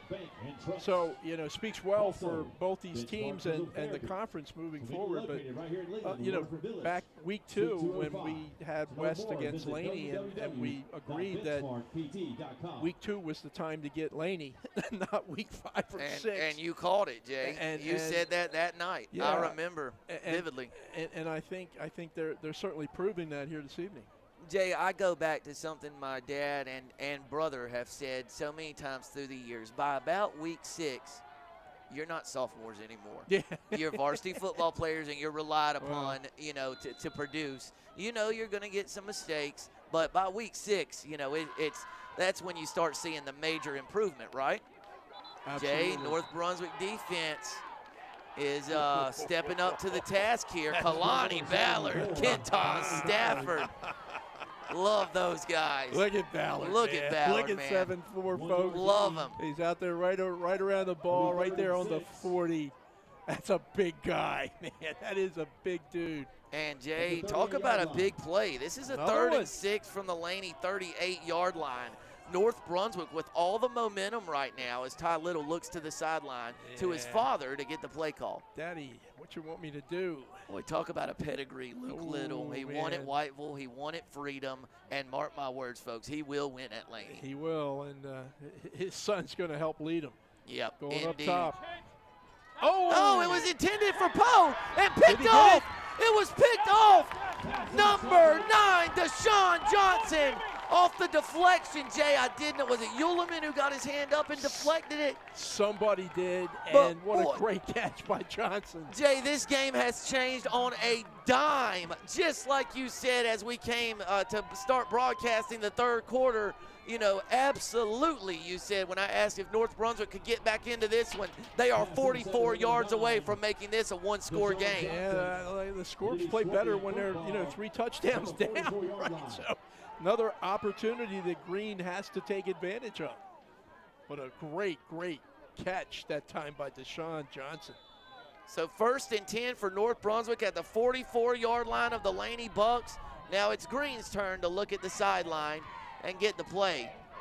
If I'm Green, man, I may be looking up top, but man, I'm looking more to tuck that one away and use the legs.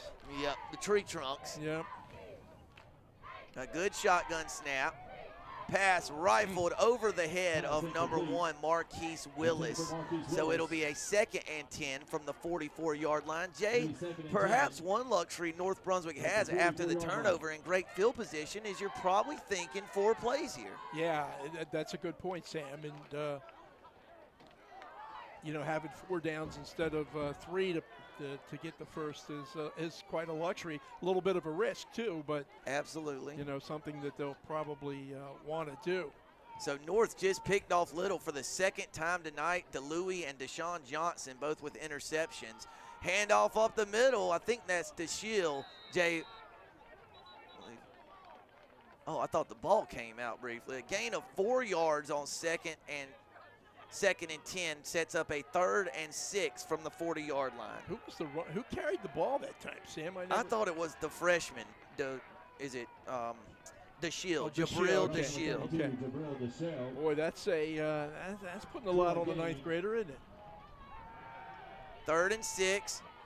Green had a man off the hands of the intended receiver and falls incomplete. And Jay, that might be one you take a little heat off of it and maybe put a little more touch on it. But Green, boy, he was under duress when he released that one. The pass was intended for Jackson Dorff, the 11th grade wide receiver, number 16. Good coverage in that Laney secondary that time. I think 21 maybe, Chuck Jones, who's oftentimes around the ball.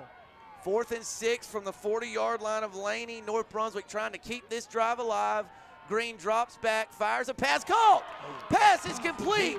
That's 2 consecutive 4th down conversions by North Brunswick to keep drives alive. Actually, the last one they scored on a 4th and 8 play, but that is a completion of 13 yards and a 1st down to the 27. And a great catch by Jaden Granda, yeah. A kid who, it looks like he's got some D1 potential too. There goes Green.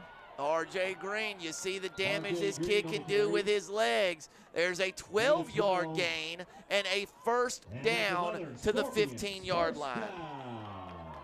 Green, just a tough guy to bring down because of his athleticism and his strength and size. And he's got his Scorps knocking on the door, picking up that 1st down on a 4th down. That was a gut throw that time by Green and a great catch by Granda.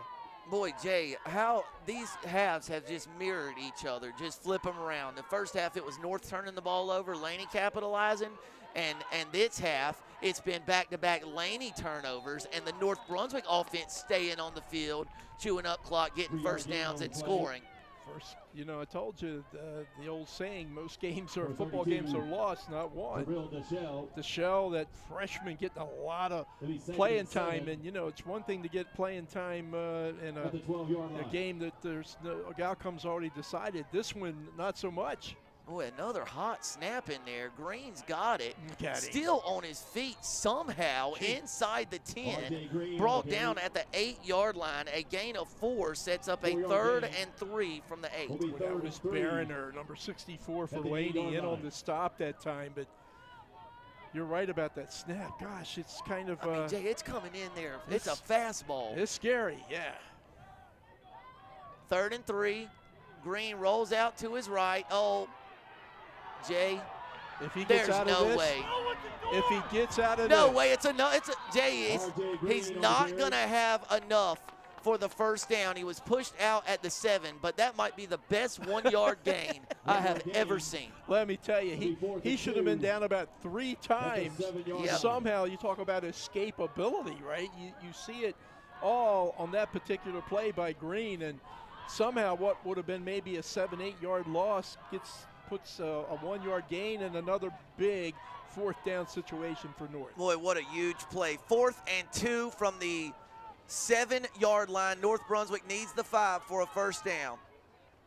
And I think you got to just put it in Green's hands and let him make a play. Man in motion is DeLuey. Green drops back.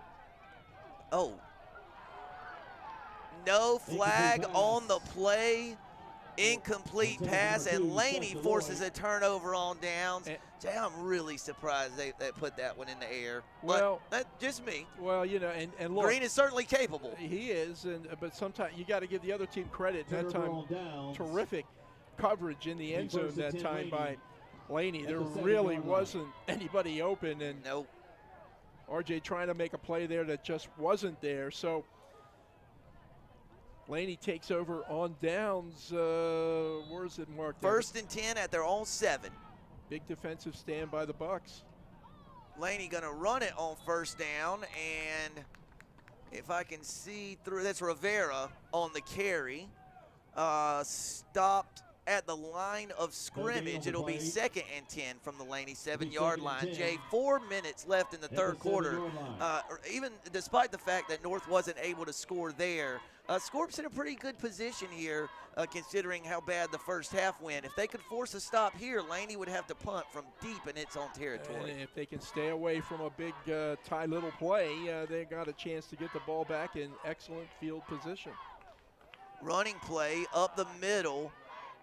A better run this time by Laney, or better yardage this time, I should say, out to the 11-yard line, where it will be a 3rd and 6. That's Kalani Ballard with the tackle. Yeah, Rivera on the run. He gets the tough yards. Look like Tucker Goss in on that play too. We haven't called his name many times tonight, Sam, but he's a football player, and again, another one of those youngsters only in the 10th grade. So a big 3rd and 6 play here. Laney's going to keep it on the ground. Oh, Rivera's still on his feet. Finally, Tim Uleman came in and cleaned it up. 44 Martell's also in on the tackle, and Jay, a big stop by the North Brunswick defense. They stopped Rivera about 4 yards shy of the line to gain. At the 13-yard line. You know, surprised a little bit maybe that the Bucks didn't go up in the air, but a couple of INTs tonight. Maybe Coach Luke Little thinks, hey, the safe way here is grind it out on the ground, but credit North for good defense that time. This kid Uleman's a player. Boy, good long snap there. A high, short punt. Oh, and it takes a big-time North Brunswick bounce. Jay, North Brunswick's going to start this drive inside the 30-yard line. A 16-yard punt, and boy, Scorps in position A here. Sam, you know, that's almost like a turnover, Sam. Oh, very much. You know, very much so. And Connor Kane, who handles punting for Laney, a good punter, and he just a tough break that time. Ball went up and it reversed when it hit the ground. So excellent position. Once again, can North take advantage of this opportunity? 1st and 10, again, inside the Laney 30-yard line. It will be 1st and 10 at the 29. And Jay, prediction time. I got a feeling Green's going to make a play with his legs here soon. There's DeShiel. It'll be DeShiel making a play with his legs all the way down to the 19-yard line, a gain of 10, and enough, I do believe it is, for a North Brunswick first down. That's a freshman, folks. 21 Chuck Jones, 10 Logan Myers in on the stop, but yeah, a 9th grader, Jabril DeShiel, running hard and picks up the first down for the Scorpions. 1st and 10. 1st and 10 at the 19. Green in the shotgun, flanked by DeShiel. Oh, he's looking for it. Oh.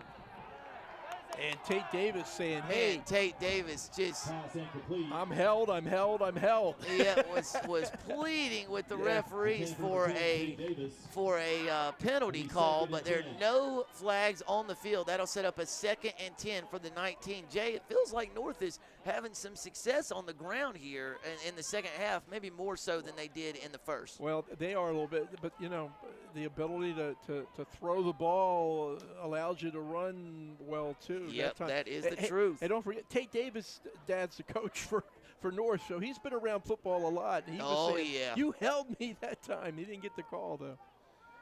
There's the toss. Pitch to DeShiel. He's trying to get the edge. Ooh, nice and cover. A big-time tackle there by Laney nice at the Chuck Jones. 17-yard line. So a gain of 2 by DeShiel sets up a 3rd and 8 from the 17. And Chuck Jones, he's a player, Sam. 49 tackles, 33 solo, had an interception. If I remember right, I think Jones was a transfer New Hanover. From New Hanover. Yep. Yeah, he's a player. I think Bishop is too. Good additions to the Laney team. Big 3rd down situation, but they're in 4-down territory. He's going up top. He's going to pass. It's got complete. It. Oh! Oh, no. What a play by number 21. Guess who? Chuck Jones saved a touchdown. It looked like Seth DeLuey had it, but Jones kind of just knocked it away from him at the last possible second. Saved a touchdown, maybe the game, with a huge play at the goal line. Well, let me tell you, the Green had that one on the money, and DeLuey was right there, and if not for the great play by Chuck Jones, that's a score. Pass incomplete over the head of the intended receiver, Tate Davis. And again, North Brunswick falls short inside the 20-yard line. And boy, Jay, you can't ask for better scoring opportunities than what North Brunswick's had the last 2 possessions. I'll tell you what, and listen, credit Brian Davis. He is not afraid to throw that ball around. Green had plenty of time that time, and just not able to connect. Again, good defensive coverage, good secondary coverage by Laney that time.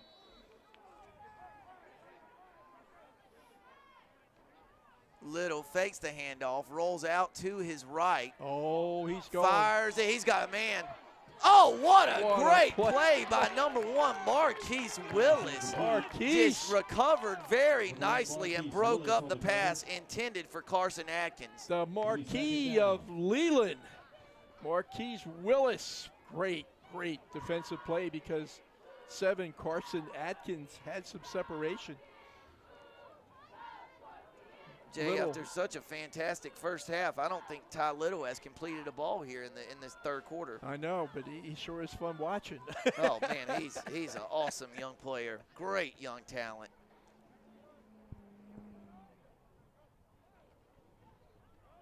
There he is, number 4, Connor Poe. About time. Enough for the first down. I do believe, waiting to see where the ball is spotted. It is enough for a Laney first down out to the 28-yard line, a gain of 11 and a first down. You know, when in doubt, maybe go to reliable, right, Connor Poe. And catch number, what do you have in the first half, Sam? 7. So 7 for 84. Now he's got 8 for 95. Leading receiver in the area coming into tonight's game. He sure hasn't hurt that record.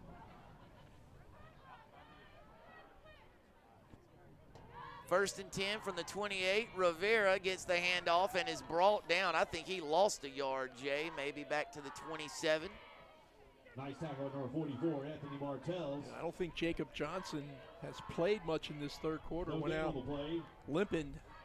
Been all Eli Rivera here as the third quarter comes to a close. And Jay, North Brunswick inches a little bit closer. The Scorpions get a 30-yard touchdown pass from R.J. Green to Seth DeLuey, but couldn't capitalize on a pair of wonderful scoring opportunities, and Laney has a 20-7 advantage as we head to the fourth on our ATMC TV Game of the Week.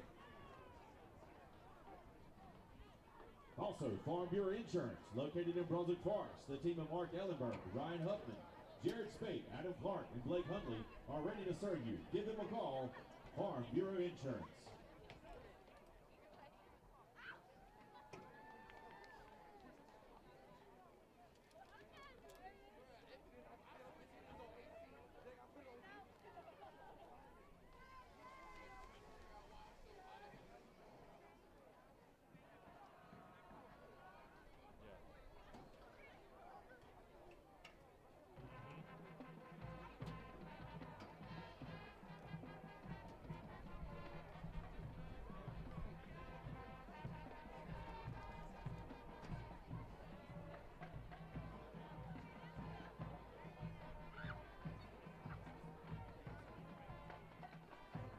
And we're back for the start of the fourth quarter. Jay, this has turned into a good quality high school football game, but Laney's still with a 13-point lead, 12 minutes left to go. Yeah, kind of thought it would, you know. These teams are evenly matched, and it's been kind of a fun game, too, because both squads are putting it up in the air, and some big plays offensively, defensively, some scoring. So, you know, a little bit of everything on a 6 turnovers, 3 from each side. A picturesque Thursday night in Leland, North Carolina. Good throw. Good throw from Little to Carson Atkins. Atkins ruled down at the 37-yard line, 1 yard shy of the line to gain. So it will be a 3rd and 1 from the 37. And what you going to do, Sam? What you gonna do if you're Coach Luke Little? Looks like to me they're staying out on the field now. Oh, it's still 3rd down. Oh, Jay. it's 3rd down. Yep, okay, still good. 3rd down. 3rd and 1. He knows what he's doing. Obviously, I don't.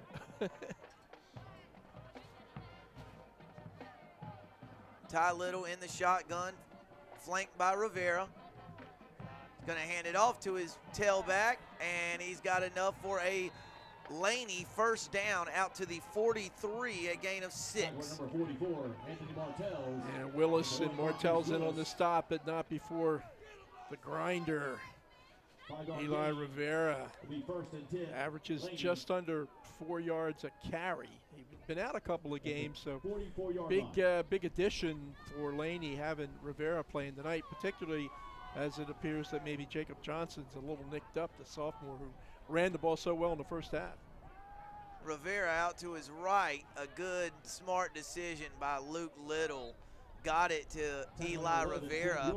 And Jay, I know there's a lot of time left, but a smart play by Rivera there to make sure he stayed in bounds, because with a 13-point lead, every second's going to be crucial here in this fourth quarter. Keep that clock moving, and again, love the poise of Ty Little that time. Looking downfield, doesn't see anybody open, and hits his little check off back. Rivera coming out of the backfield and picks up a couple.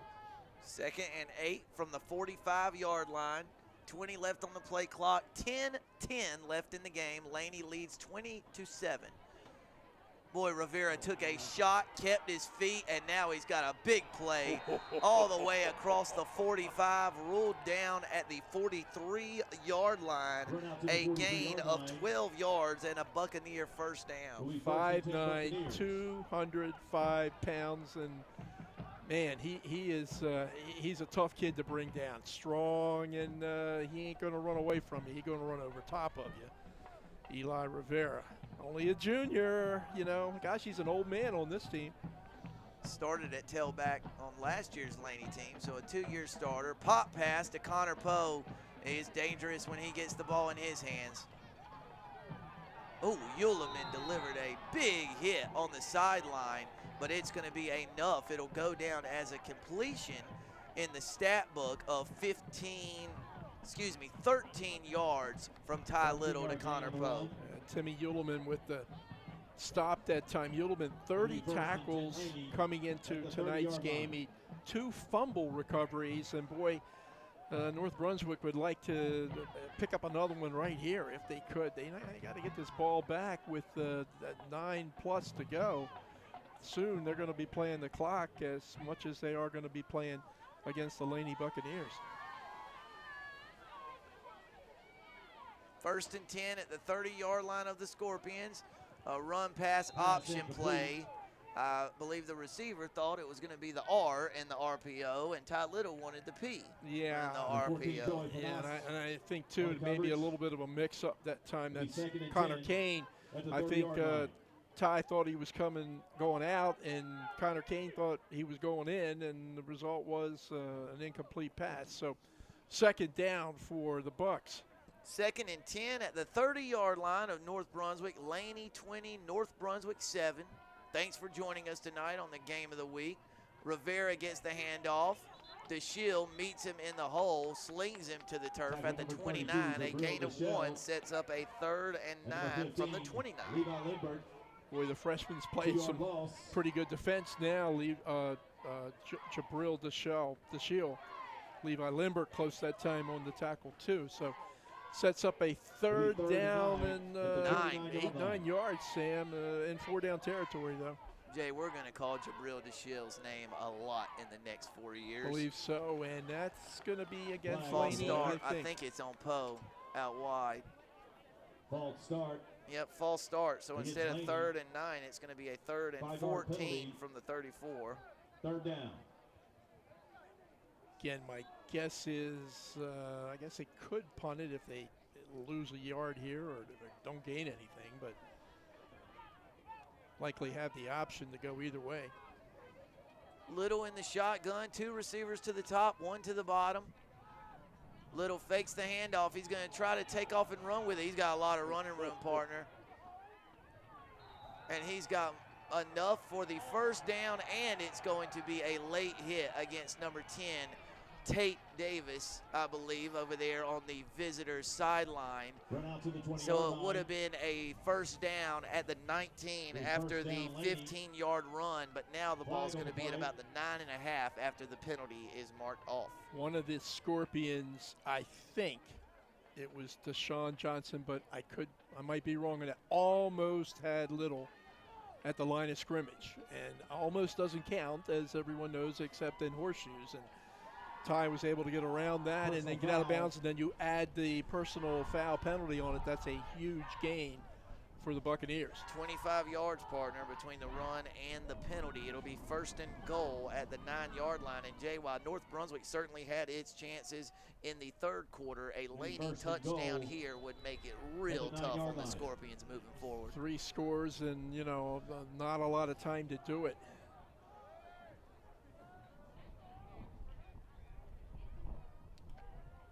Rivera on the handoff, bottled up just shy of the 5-yard line. So a 3-yard gain will set up a 2nd and goal at the 6. 2nd and goal. Yeah, wouldn't expect at the 6-yard line. Too fancy here, Sam. Just some rock'em sock'em football, and of course with Little, you always have the option to fake it to one of those backs and let Ty do something running the ball, or the pass run option. Jay, I think they might put it in the air here. You do? Well, let's see. That's why it's fun. Let's see, on the second down snap. And that shows you how much I know as Rivera is hit inside the 5 and marked down at the 3-yard line? No, the 4. And it's going to be a 3rd and goal from the 4 after Rivera's 2-yard gain. Let's looking at that big pile of gray shirts and white shirts, and at the bottom of that pile, I think it was number 50, Michael Dukovic, senior center for Laney, saying, man, just let me get up, please. Let me up. Let me up. 7:15 left in the game. Laney trying to add to its 2-score advantage. Little keeps it, and he's look at brought that. down from behind. Ball came out, but after Little was ruled down. Nice tackle by number 11. DeLuey, Uleman, both there. I think it was Uleman who tripped up Little, and Jay 3-yard Little loss. was marked down It'll be at 4th and the goal at the 7-yard line. I think we're going to see at the 7-yard line. probably a field goal opportunity here, Sam. It would be a 24-yard kick from here, a 24-yard field. Oh, excuse me. The ball is, at the 7, 24-yarder. Amons has been pretty good tonight, points after, 2 for 3, and this would be his first field goal of the year if he's successful. It would also make it a 16-point game, meaning North would need 2 touchdowns and a pair of 2-point conversions. Kick is up. Hits the Off upright. the upright and no It's good. But a good long Laney drive does not result in points. So North Brunswick gets the ball back with 6:19 left in the game, down by 13. But Jay, even though they didn't score, that's a job well done by the Laney offense. They had this ball with starting with about a minute and a half left in the 3rd quarter. Held the ball for almost 7 minutes. Even though they didn't score, North Brunswick's offense was over on the sideline drinking water. Yeah, they were. So well put, Sam. Good observation. And now talk about needing some big plays. The Scorps got to come up with a big play. Last week it was an 80-yard touchdown pass. Can they do it again?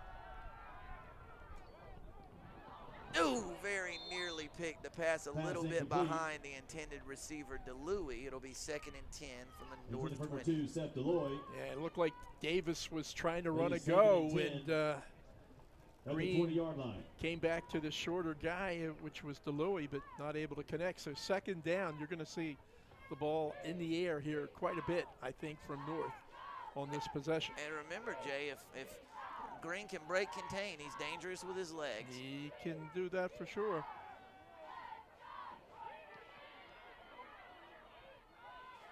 Not sure how he got that one off, but the ball was picked off by, Jay, is that number 11, Keyshawn Daniels? They're going to call it incomplete. Yeah, Pass was ruled incomplete, so there's life yet for the Scorps. Green was under pressure that time. In fact, it looked like he had a Laney defender hanging on his jersey when he released the ball. So the Scorps dodge a bullet, live for another down. I don't know, Sam, the officials. Okay, they got it down. They got it squared away now. 3rd down. 3rd and 10 from the North Brunswick 20. 6:07 left in the game. North down by 2 touchdowns. Oh, sack. Boy, a big-time sack by number 40, Manny Bell. Huge sack. Loss of about 6 yards will force a 4th and 16 from the North 14-yard line. If this game was at Laney and big Manny Bell makes a stop like that, you'd like to think somebody in the stands would have one of them big gong. Ding, ding, ding, ding. No, I'm going for the gong, gong. Even more intimidating. Yeah, big stop. 30 tackles, 15 solo, 3 tackles for a loss, and a sacks, 2, now 3 for Emmanuel Bell. And what's North going to do? They're waiting to get players in. Try to get his 11th player on the field. And Jay, boy, Manny Bell, heck of a high school wrestler. Is he really? Very good. Okay. Very good high school wrestler. Short punt by Davis. Takes a sideways bounce and rolls out of bounds at the believe, the 41-yard line. At the 40-yard line. Oh, marked out first at and the 10 40, Buccaneers. so a 26-yard punt, and Laney gets the ball back. 5 minutes left, up by 13. And Jay, we're getting to the time frame now where it's going to take maybe not a miracle just yet, but something close to it for North to win this one. Well, what it's going to take is a turnover or two, and a special play or two, a big play on the part of North Brunswick. Otherwise, Laney just got to get rid of 5 minutes, and they can get out of here with their very first win of this season. Now I'll be very surprised if Laney puts it in the air. Even if they don't get any yardage, like this play here, a running play is successful because Laney can bleed off, 30, 40 more seconds from the game clock. 34. Yeah, Tucker Goss in on the stop that time, and I think we're going to see a lot of 2-yard gain to be Eli second and 8 Rivera on at the this 38-yard line. on this series for sure. And as you absolutely correctly said, Sam, no urgency on the part of the Bucks to get this play off. And nor should there be, right, Jay? Right, Sam? Big guys up at the Laney line of scrimmage. 2nd and 8 from the 38-yard line. It's Rivera right up the middle, still on his feet. Wow. Finally wrestled down at the 30-yard line, and it is enough for a first down. 8 yards on the rush by Eli Rivera, and the Buccaneers will move the chains. Like I said, coming into today's game, 5 games on the season for Laney, and I'd only seen stats for Rivera for 3 games, so I got to assume he was dinged up or not able to play a couple of games. But his presence tonight really does help this Laney team. It has made a difference. And Jay, did you, me watching it, I got the sense, even with the spurt there in the third quarter, North Brunswick just was never able to get its footing. Just haven't been in sync all night, and despite some opportunities. Here's a sink. Woo! Boy, look at him run. Oh. Holding. Oh. It's a big run by Rivera, but it's going to be a holding penalty against Laney. It's coming back. And Sam, should we not credit both these teams tonight? A fairly well-played game in terms of penalties. We've had some procedural things, turnovers, yes, but penalties have been maybe the scarce. First holding call of the night, perhaps. I think so. We had a push in the back on a punt return, but holding, that might be the first one. Now, we did have that crazy onside kick that was not an onside. Well, how did Aaron describe that for us? It's prohibited. A pop-up onside kick is illegal now. It kind of stay on the ground. Onside kick prohibited. You got it. Thank you. Thank you. So the all too familiar, all too common 1st and 17 here from the 37. Yeah, what's in the playbook for that? Rivera. Right now, Rivera on the ground. Wow. Oh, no, what do we know? Wow, Laney going for the kill look shot. At that arm. He's just going to throw it to Poe. Arm. Oh! Great coverage there in the end zone by number 9, Deshaun Johnson. And Jay, there had to be something there. Poe got up and his jersey's hanging off his shoulder pad. His helmet's a little crooked. Yeah, he slapped Deshaun Johnson on the head. Deshaun said, mutual respect hey there. Dude, I got you that time. Yeah. I may have beat you. I may have beat the ball here, but I got you you're a good receiver. Yeah, he is good. And, man, Ty Little showing a pretty good arm on that one. I'm surprised that they threw the ball, but, wow, what a play. Going for the kill shot. Still got 3 downs here to burn, so now it's Rivera. Uh-oh. That might do it, Sam. Ball loose? Yeah, he was ruled down, and Okay. Jay's still shy of the line of game because it was 2nd and 17. He's pretty darn close. Not sure it's consequential at this point, but from the 37 all the way to the 23. So Rivera with 14 yards sets up a 3rd and 3 from the 23. Now, Eli's had a pretty good run tonight, Sam, yards-wise. He's got to be, 75 yards maybe? Oh, yeah. Plus or minus a little bit. But yeah, and he's got to be up around 20, 22 carries. Yeah, he's really stepped it up on a night where Laney needed him. So 3rd and 3 from the 23. Pop pass to Carson Atkins. no running room over on the visitor sideline. Atkins did pick up a yard to the 22. It'll actually go down as a pass from Little to Atkins. Jay, just something I've picked up on from my broadcast partner. I get the sense that you're dismissive of those pop passes, counting as throwing statistics. Oh my gosh, Sam! If we would have had a pop pass when I played high school football, I would have been a high school All-American because I could throw it 2 or 3 yards. Yeah. You know, I could do that, but no, I'm not dismissive. Himself. Oh, it's going to be an offside penalty on Kalani Ballard. Oh, wow. What a tough break. Man. Tough break for KB, man. Just a devastating play there. And, Jay, I think any hope that North Brunswick did have to get a 4th down stop, get the ball back, quick score, and then maybe onside kick just went out the window with that play there. Yeah, I think the Bucks can kind of sit this one out now, right, in terms of 2:20 running clock. Jay, let me ask you this from an emotional standpoint. North Brunswick really threw the kitchen sink at Hoggard last week, played so well for, from the midway point of the first quarter to about the 5-minute mark of the 4th quarter. North just played so incredibly well. You see him still turning those legs, Jay? That looked like a scene from the Little Giants where he's still running and someone's hanging on from his jersey. But it's a game like that where you played so well and put so much into it, and then, it unravels on you at the end. But it can take an emotional toll. Well, and I think maybe it could have carried over into this week. Is that possible? Well, sure, it's possible, but the opposite's possible, too. You could say the same thing about the effort that Laney put forth last week against South. Yep. Coming up, this short, yep. Losing 3 zips. So, I don't know.